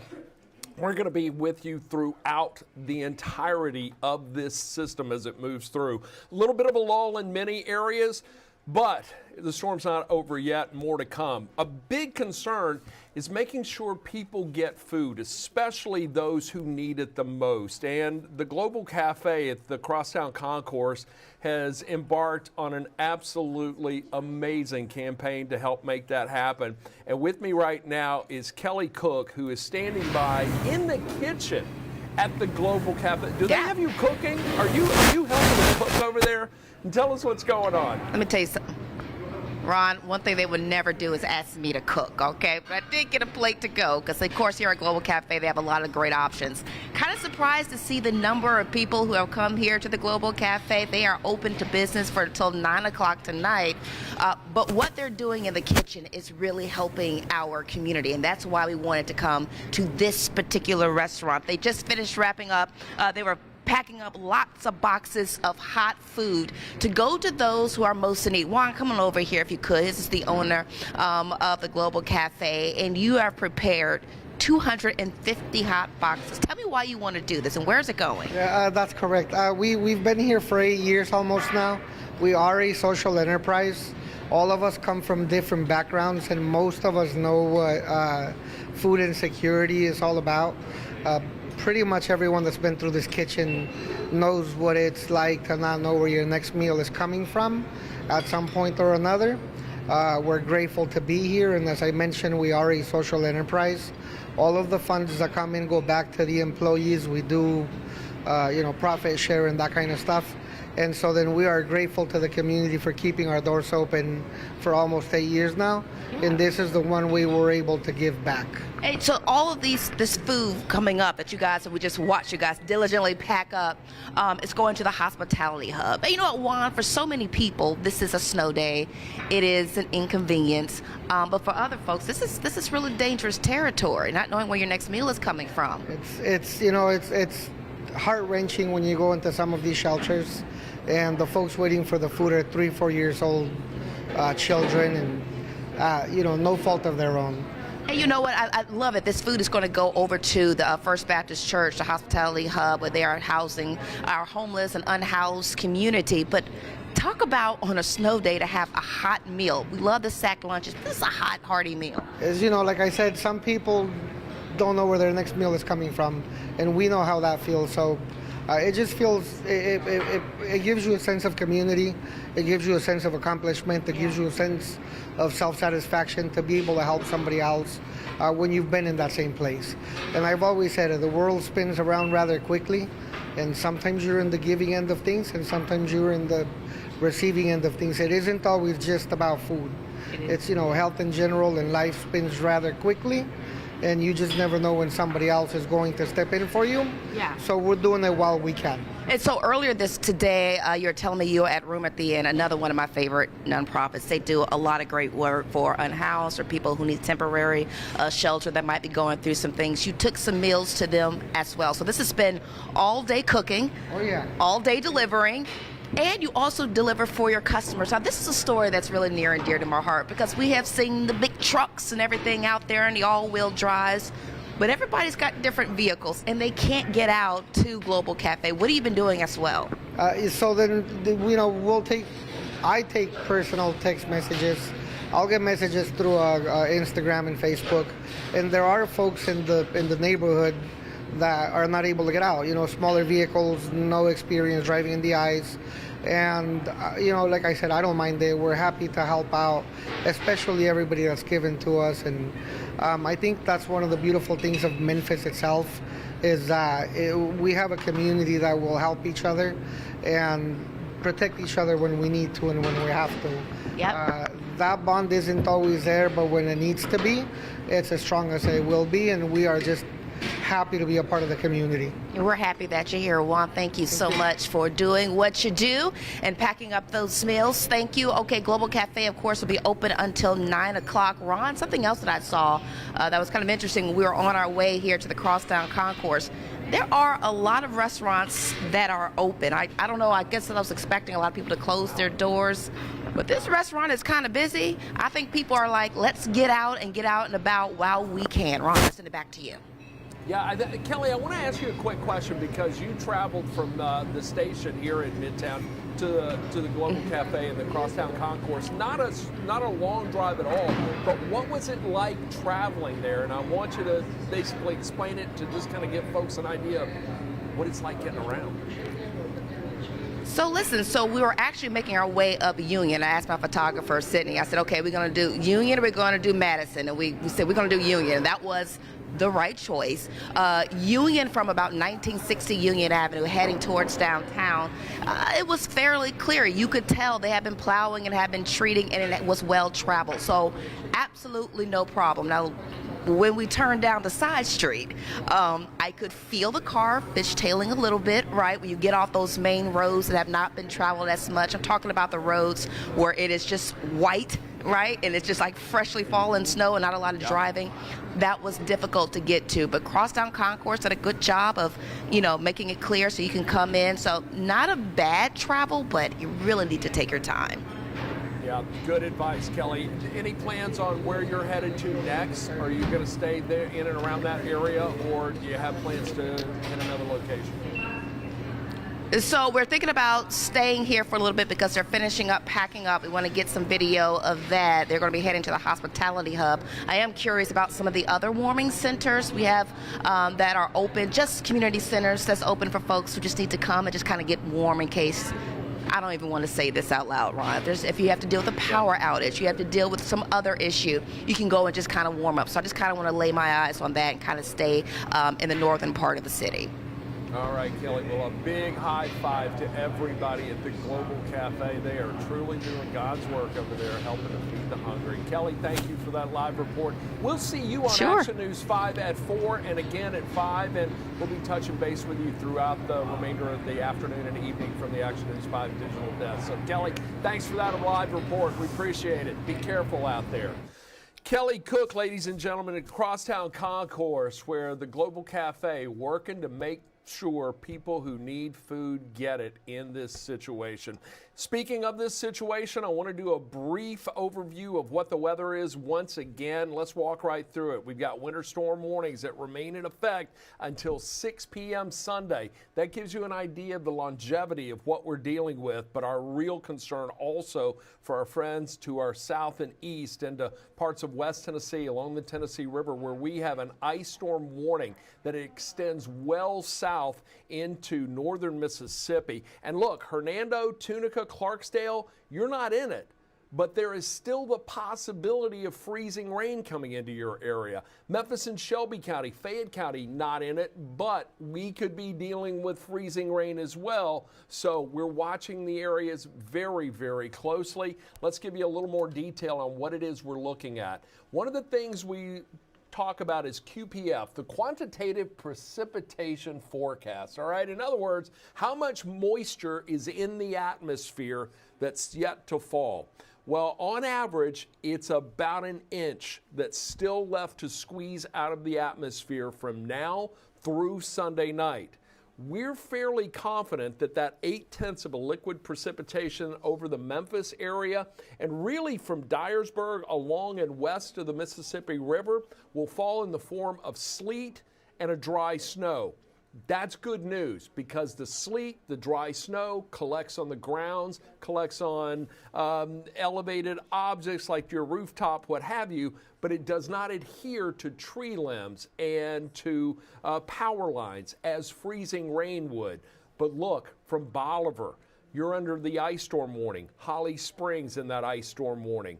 Quitman County, even Oxford, Lafayette, and Corinth, you are still looking at close to an inch, maybe even more of liquid precipitation that could fall. And there is a great concern that the majority of that precipitation will fall in liquid form, creating what could be some really, really big problems in regard to not just travel, but to power and infrastructure. So our fingers are crossed. We are hopeful, but the greater threat for that freezing rain is going to be in a line from Hardeman County down to around Marks, Mississippi, and points to the east. So we're watching this very, very closely. So we have moved our icing potential line a little farther north, mainly along and south of the 40 corridors where we're expecting to see the greater potential for accumulating ice on power lines, trees,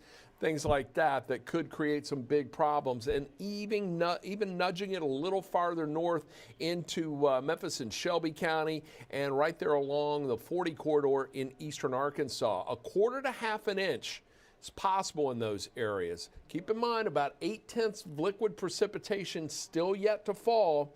I'm confident that most of it will be in the form of sleet, but if we get a buildup of ice, 1/2 inch on power lines around the area, especially around Memphis and Shelby County, that adds 1,000 pounds to the weight of a power line.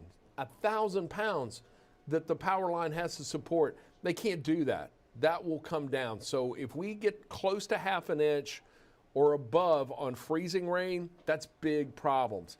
I think Corinth down to Clarksdale could see that 1/2 inch, possibly as much as an inch. That's where I think the focus for our greater issues will be, and more specifically into Oxford, Ripley, and Corinth. So those are areas we're watching very, very closely. Garner Montgomery's down in Oxford. He's going to be bringing us a report later this afternoon and evening on Action News 5 at 4, 5, and 10. I believe we have a 6 p.m. newscast as well at 10. Clarksdale, Amani Williams is down there. She'll be bringing us a report of what she sees. And, of course, we've got crews all around the Memphis metro. What about additional snow sleet accumulation? Yeah, there may be a little more to come. I really think Dyersburg is going to get close to that 8 inches, maybe even a little more. It wouldn't surprise me if Dyersburg had about 8 to 10 inches of snow coming down in that area. And to just give you an idea of what they've seen so far, Dyersburg already reporting, now this is from about an hour ago, 4.5 inches of mainly snow Ripley, about 4 inches. West Memphis, 3.5. A mix of sleet and snow, primarily sleet. Somerville at about 3 inches, primarily sleet as well. And then Memphis at about 2 inches, same thing in Hernando. So we've seen a lot of accumulation. And out there in that accumulation right now, and I think she's almost ready. Is she? Is Kim almost ready? She ready to go? And let's see if she is dialed in. I think I hear her. Kimmy, can you hear me? I can hear you, Ron. Can you hear me? You look totally cute out there. I'm used to seeing you in your your Action News 5 anchor woman attire, but to see you in a hat and a coat and out there, and it looks like some folks are having some fun in this, huh? Oh, they're having some great fun. I'm back at Mount Bartlett in Bartlett off of Bartlett Boulevard on both sides of the road. Look, people have been sledding all day long, having a good time. I'm trying to work up the nerve to maybe ask somebody if I can borrow their sled, but I'm not sure. Brittle bones and all, I'm kind of old. But also over on the other side, there are people sledding. I don't know if you can see as well, but you can see the cars. This little hill is lined with cars of people just having a great time, enjoying the snow. We've seen a lot of slingshots driving back and forth. I think they're enjoying having something other than a trail to travel through. Anyway, I'll be out here for a while. I'm going to be back out here at 4 o'clock. Maybe I'll work up my nerve by then to try a little downhill sledding. Keep your fingers crossed. Say a prayer for me, Ron. Reporting live from Mount Bartlett, I'm Kim Clark. One quick question before I let you go, Kim. How does it feel out there? Because, look, we've got single-digit wind chills out there, and those kids are out having fun, but you're out in it. Give us a perspective on that. Oh, she's gone. Oh, I lost her. All right, you can see there. And look at that. They've got sleds. I grew up in Parkway Village. We used trash can lids and cardboard boxes, whenever on the rare occasion some of the folks in the newsroom raise their hand. Yes, indeed. Well, it's good to see some people out having fun and enjoying it, but I do hope most of you are hunkered down and riding this out, staying nice, warm, toasty, and most importantly, safe in all of this. I want to get back to some of the aspects of the forecast. We talked about totals that we've seen thus far. And look, even though there's a little bit of a lull right now, there is more coming our way. Now tonight, we are looking at another round of this precipitation to move on through, and that's going to keep a wintry mix in play, the concern for freezing rain in play, especially to our south and east of Memphis Metro, but we could see that in and around Memphis as well. That certainly creates some problems for power. Whoops, I think somebody took my computer away. Let me see if I can get it going here. All right, so 17 our low tonight. It's also going to be windy. I want you to get the app, the Action News 5 First Alert Weather app. Look, we've been updating this app from the get-go. Some of you may have had one of those phone apps or whatever that was showing 30 inches of snow or however many inches of ice.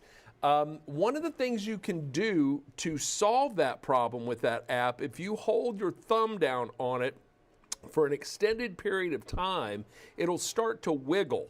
All right, so hold your thumb down on that. It wiggles and you'll see a little minus sign. Just hit that minus sign and then get the app, the Action News 5 First Alert Weather app. That's the one you need. You're going to get hour-by-hour forecast from the First Alert Weather team for your specific location. You're going to have the interactive radar, 24-hour futurecast, as well as the live radar and a host of other tools to keep you informed about the weather and, most importantly, the temperatures that are to come. So get the app, the First Alert Weather app. Here's a look at timing this afternoon, dealing with some sleet, little drier patterns starting to set in as we head into the later afternoon and evening hours. We'll enjoy probably about 3-4 hours of that at most, but as we get into Saturday night, we're going to see the threat for icy conditions reemerge, the potential for sleet coming into play. I think many of us are going to be waking up to sleet Sunday morning, but I am concerned about our counties to the south and east, primarily from Corinth down to Oxford, for the potential for freezing rain in those areas. Then Sunday afternoon, we're looking at snow coming back once again to round it all out and should leave behind a dusting to maybe half an inch of snow on the final backside of this whole system.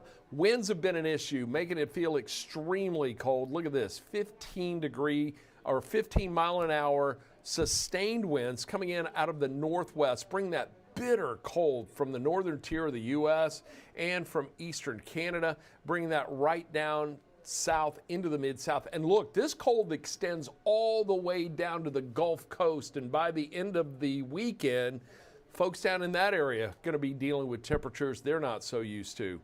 But the actual air temperatures right now, teens for most north of the 40 corridor, 13 the air temperature right now in Wynn, 15 in Blytheville, it's 16 in Dyersburg, Brownsville, you're at 18, 17 degrees the temperature in Memphis. You get down in northern Mississippi, Oxford right there on that border at 30 degrees, 28 in Corinth, 25 in Marks. But Futurecast showing those temperatures continuing to stick around as we head into the evening, and the potential for snow, freezing rain coming into play mainly north of the 40 corridor. But that little area you see in green down to our south and west, we're going to watch that very closely for the potential of freezing rain.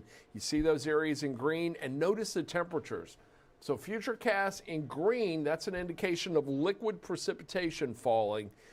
But the temperature is going to be 25 in Selmer, 26 in Corinth, 26 in Ripley, 27 in Oxford, well below freezing. Liquid precipitation falls in those areas. It's going to adhere to anything and everything that it comes in contact with.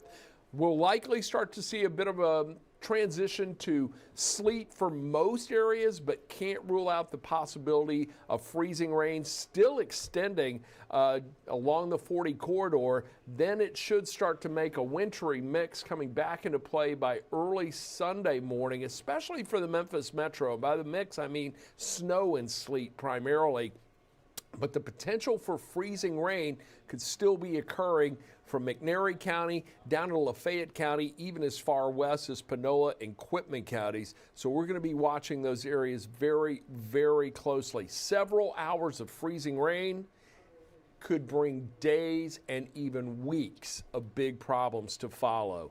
Now by 10:30 tomorrow morning, looks like most of this is going to be moving out. We'll have some patchy sleet and see some snow showers lingering into the afternoon, but a drier pattern emerging as we get to Sunday. But the problems don't start there, because then we deal with the bitter cold that's going to follow. We're talking single-digit lows tomorrow night as bitter cold air comes into play across the Mid-South. So planning your day tomorrow, the greater probability for precipitation is going to be in the morning hours. We're looking at about a 100% chance. And look, I don't go 100% on the forecast most often. That's one of the things I've learned over the years. Typically 90% is my threshold for highest, 10% my threshold for lowest.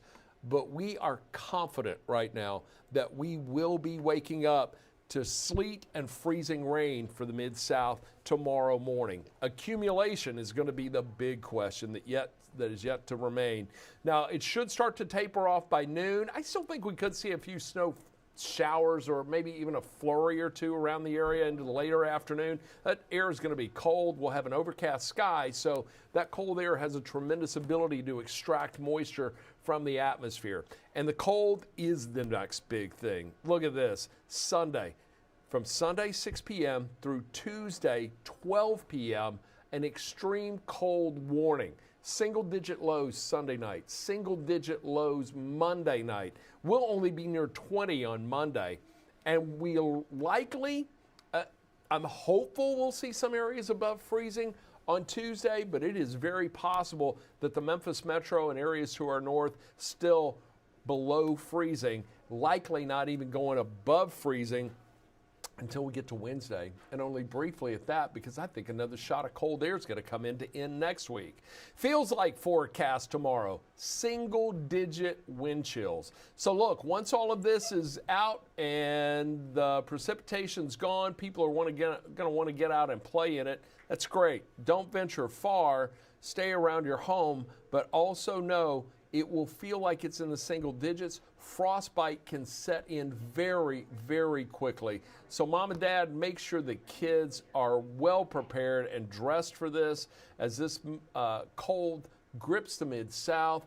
And yeah, it's great to get out there and have some fun, but be aware that frostbite could be a big problem as well as hypothermia. So make sure everybody limits their time outdoors. And again, my advice, stay inside. Just stay inside. Got the Grizzlies playing tomorrow at 2:30 on Action News 5. That'll be fun. Everybody will love that. So Sunday, Monday, First Alert Weather Days. First Alert on Monday now, not because of the precipitation, but because of the cold. So a First Alert Sunday due to the icy conditions in the morning throughout the day. But look at this low Sunday night, 6. Monday night, 20. We'll fall to 10, or Monday's high 20. Monday night, 10 degrees for a low. 10 degrees. Many areas to our north likely only in the single digits. We'll hit 30 on Tuesday. Still, travel impacts are going to be a big issue, and travel impacts will likely linger into Wednesday. We'll have some sunshine, but it's still going to be cold. And we're only looking at a high Wednesday of 33, barely above freezing, but another shot of cold air comes in behind that. That's going to drop the temperature to 17 on Wednesday night, and we're going to wrap up the week with temperatures in the upper 20s to near 30 for Thursday, Friday. And notice a 20% chance of precipitation.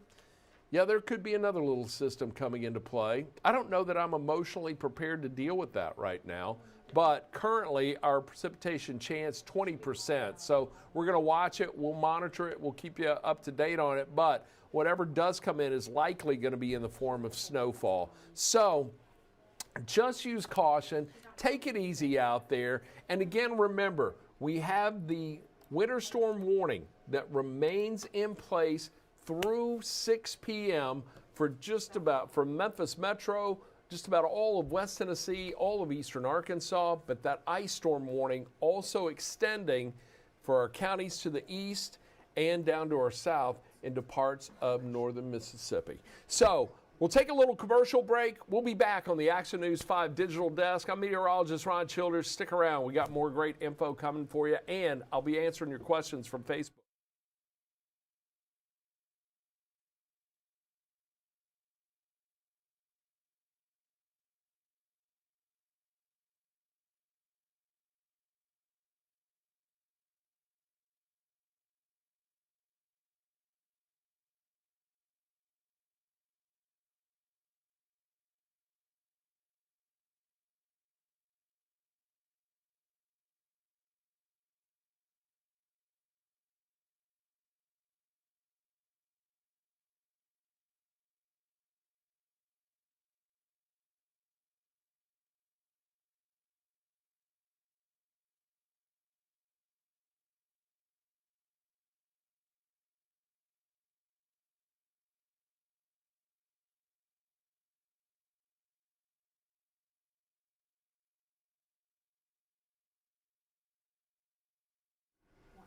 All right, thank you for joining us on our digital desk here at Action News 5. And just a reminder, once again, you can find us on Amazon Fire, Apple TV, and Roku with the Action News 5 app. So if you have those streaming devices, go to the App Store, search Action News 5. You can download it now. You can watch us for free. You can also get our newscasts. And look, should there be power outages, you'll still be able to see us on the Action News 5 app on your streaming device. We've got generators, we've got them gassed up, ready to go, so anything that comes our way, we are ready for, and we're going to continually broadcast to keep you informed and updated on what's coming through the Mid-South and what is yet to come. So get the app, the Action News 5 app for your streaming device, and put the Action News 5 First Alert weather app and news app on your smartphone or tablet. Those two are free. You can find them in your app store. You can see our broadcast there as well. We're streaming live on YouTube and on Facebook. I promise to take a look at a couple of questions here. I'm going to go to Amani Williams in just a moment, but I want to answer. Damon Davis asks, will the freezing rain miss us? Damon, and I assume you're talking about the Memphis Metro. It's going to be close. I'm confident that the majority of what we get will be sleet, and I think any freezing rain that falls will be under a half an inch. But look, we start to approach that half an inch mark, that's when we're looking at the potential for power outages. Still got close to an inch of liquid precipitation yet to move on through. So it's a critical situation that we want you all to stay well aware of and stay updated on. No need to be scared about this, but be prepared, all right? And know that we're here to guide you through it. So 8 p.m. to 8 a.m., that's the time frame for freezing rain. We're going to be talking more about that as the evening progresses and on Action News 5 at 4 and 5. BJ Armstrong mentioned the Covington state of emergency and curfew. Yes, curfew's taking place there from 6 p.m. this evening till 6 a.m. tomorrow morning. Another curfew from 6 p.m. Sunday until 6 a.m. Monday. Stay off the street, stay home. First responders are going to be out. Give them the room and space they need to deal with any serious 911 issues or emergencies they may have to deal with. So by taking people off the streets, that allows them to focus on the most critical situations that may occur. So somebody asked, where are the treated roads? I want to address that because we just got off the presser with the city of Memphis, and they did treat roads. Look, they treated them very well. But here's the problem. That brine that they put down doesn't work as well with ice as it does with snow. Snow's easier to melt. You've got that air in there in between the snow flakes, and then the brine hits that, and as it melts, it allows additional melting to occur. But with ice, it doesn't happen as fast. And oftentimes with ice, it can make things, well, even more of a sheet of ice in some situations like that. So know that they did the preps in doing everything within their power and using the available tools and mechanisms and chemicals that they have. But when you're dealing with ice, it's a whole different story. Fortunately, we're not dealing with freezing rain, which would wipe all of that away, but we're dealing with primarily sleet. So it's slower to melt, but there is some melting occurring. But no, with temperatures in the single digits and this precipitation that fell on a ground that's already cold, big problems still remain. Hey, I tell you what, I want to go out to Amani Williams because you want to talk about roads, made the trip from Memphis down to Clarksdale on Highway 61. Amani, you look toasty out there in the cold. What's going on? Do I look toasty? I'm glad that I look toasty to you all because I am freezing cold out here. Now I want to show you, we've been talking about road conditions and things like that. It was snow, it turned to sleet throughout the day. This is probably the first time that I've been outside that precipitation has not been falling down, but you can kind of slide on this. So that kind of tells you if I can slide, your car can slide. Let's not slide and glide on the roads while you're out. I want you to take it slow here. Roads are pretty covered and they're not clear at all. This kind of shows you just how it looks untouched. It's completely covered and it's a few, maybe 1 or 2 inches deep here across Clarksdale. And this is how it looks across the city. We've been driving around. You can see this is a car right here that is kind of driving through, taking it slow as they should. Hello. They're taking it slow. Some people have not been taking it slow. I did talk to the mayor and the police chief. They said they haven't seen any wrecks or crashes, but they have had to take a lot of people to work. There is a hospital and there are emergency services, emergency management that they have had to take from their home and make sure they get to work safely. Now we are in downtown Clarksdale. This is where a lot of the police officers and Coahoma County Sheriff's deputies have been riding around. They are so nice. They have been asking us if we're okay because we've been sitting on the side of the road kind of making sure that we are here for our live shots, and even the residents have made sure that we're okay. So it is a community effort here. So if you are stuck on the side of the road, I'm sure somebody will be able to help you. But if you are, make sure that you have those warm blankets, jackets, and things like that. That will help a lot during this time. But it is still cold. No precipitation is coming down right now here in Clarksdale, but the roads are covered. So if you don't have to get out, don't get out. Back to you, Ron. All right, Amani, great report there. Quick question, though, and how has the traffic been? I think I saw only one vehicle driving behind you during your report there. Have you seen a lot of people trying to get out and about in this stuff? Yeah, so there are still a lot of stores open, or restaurants, I would say, that are open here in Clarksdale. Walmart is open. There are other restaurants on the main strip that are open, and it was pretty heavy traffic for the conditions. Obviously, it's not like a normal day, but there were several cars coming back and forth to the different restaurants to make sure I guess they could get in food and going to Walmart. So traffic is moving pretty steadily for the conditions.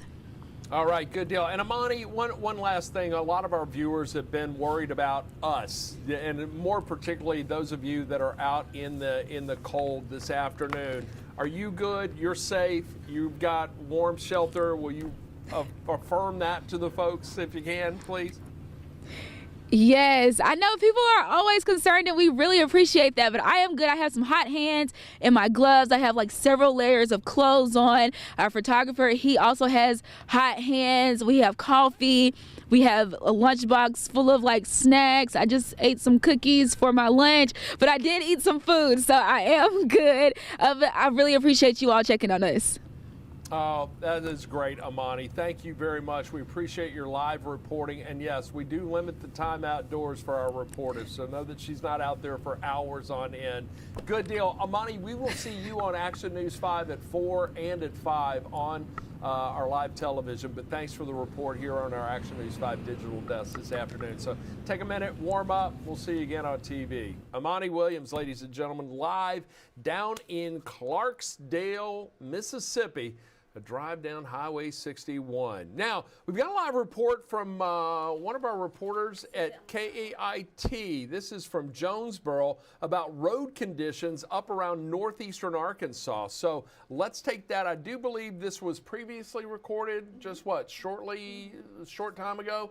So within the hour, here is our live reporter from K8 News in Jonesboro. I've been driving around the north side of Jonesboro, and there is a lot of snow on the ground. There aren't too many people that are currently out on the roads, but for the few, they are driving significantly below the speed limit. Main highways and roads throughout town are a little bit more cleared off, but when it comes to the side roads and county roads, that's where you're seeing a lot of packed snow. With more snow on the way and cold temperatures hanging around for multiple days, it's most likely only going to get worse. In Jonesboro, Jake Tester, Action News 5.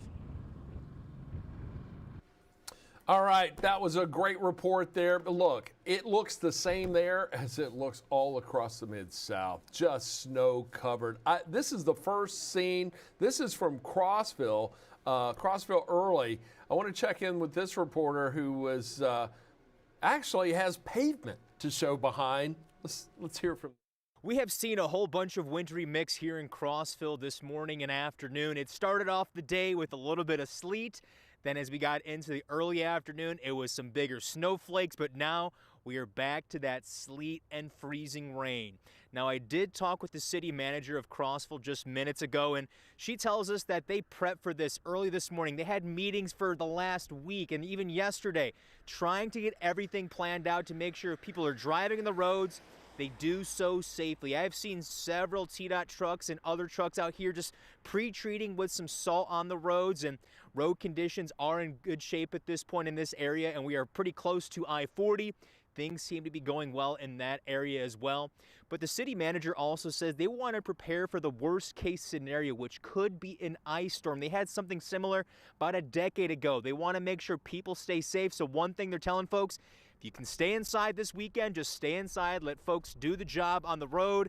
Make sure it's all safe for you. But guys, I'll send it back to you. All right, so East Tennessee, Crossville being impacted by this. My old buddy Spencer Denton over in Knoxville as well. He's got a winter storm coming his way. Many of you may remember Spencer. We worked together for about 10 years. He's the chief meteorologist at our Gray station there. So he's got a busy remainder to the weekend and start to next week coming his way. One of the questions I got just now on Facebook is, when will the roads get better? I think we're going to be dealing with icy road conditions in and around Memphis and across the Mid-South well into next week. We're going to get some sunshine Monday. We'll have sun for most of the week, but we're going to see very little in the way of melting. Overnight lows are going to be in the single digits to lower teens as we get into the start of the week, end of the weekend, and the start of the week. So whatever is on the ground is going to experience a hard freeze in the overnight hours. That precipitation that's fallen last night and today falling on a ground that was already cold. So the ingredients are already in place to keep it there. So it is quite possible we see schools closed for much of, if not all of next week. If you'll recall, we had a winter storm that came through last year and it shut down schools. Even though it was primarily snow, it shut down schools for the week. Now we're dealing with ice. It takes longer for it to melt, and with the bitter cold that's in place, that's going to slow it even more. Even with the sunshine we'll get through the day. So we're going to be dealing with this situation for some time. Brooke Cox asks, how is the freezing rain situation looking in Bolivar? Brooke, you're close. You're right there in it, all right? So Hardeman County is under an ice storm warning. I think as we get into the nighttime hours, McNairy, Hardeman County, you're going to have the potential for freezing rain through the overnight hours. The big question is, when is that going to transition to sleet? And that's still an uncertainty. As a matter of fact, we may go to bed tonight not knowing what we're going to get until we wake up in the morning. And look, that comes from me with 37 years of forecasting experience. That's the situation we're in right now. A big part of it is going to depend on the track of the low that's bringing that warm air into the Mid-South aloft that will fall. The precipitation will fall through a layer that is below freezing at the surface. So it is going to be very difficult, and forecast models, even the hourly models that are updating, are going back and forth with each model run. So much uncertainty still to come. I'm confident that the Memphis Metro sees primarily sleet, but points east and southeast, it's anybody's game. But I lean more towards the potential for freezing rain in those areas. That's why it is important that you prepare for the potential for power outages. I want you to keep all your devices fully charged throughout the remainder of the weekend and into next week, because, look, if power does go out, it could be out for days for many areas. To get crews in, especially into some of the less populated areas or down the back roads, just getting trucks in there to help restring lines is going to be a big issue should we have to deal with that. So I cannot stress enough the importance of just making sure that you are prepared for whatever comes your way, making sure you have plenty of food, heat, keeping your everything charged just for whatever may come your way. Look, we're going to talk more about this. We've got more to bring you on Action News 5 special edition at 4 o'clock. That is coming up, and we'll be with you on Action News 5 at 5, 6, and 10 as well. Crews in the field everywhere. I'm going to jump in the studio and get ready to bring you the first alert forecast. Meteorologist Eric Brill is going to join me today. Got to give kudos to Patrick Ellis and Riley Winch, who did an absolutely amazing job holding down the digital desk and with the forecast this morning. We will see you on TV, and we'll be back on the digital desk this evening. I'm meteorologist Ron Childers. I'll talk to you again soon.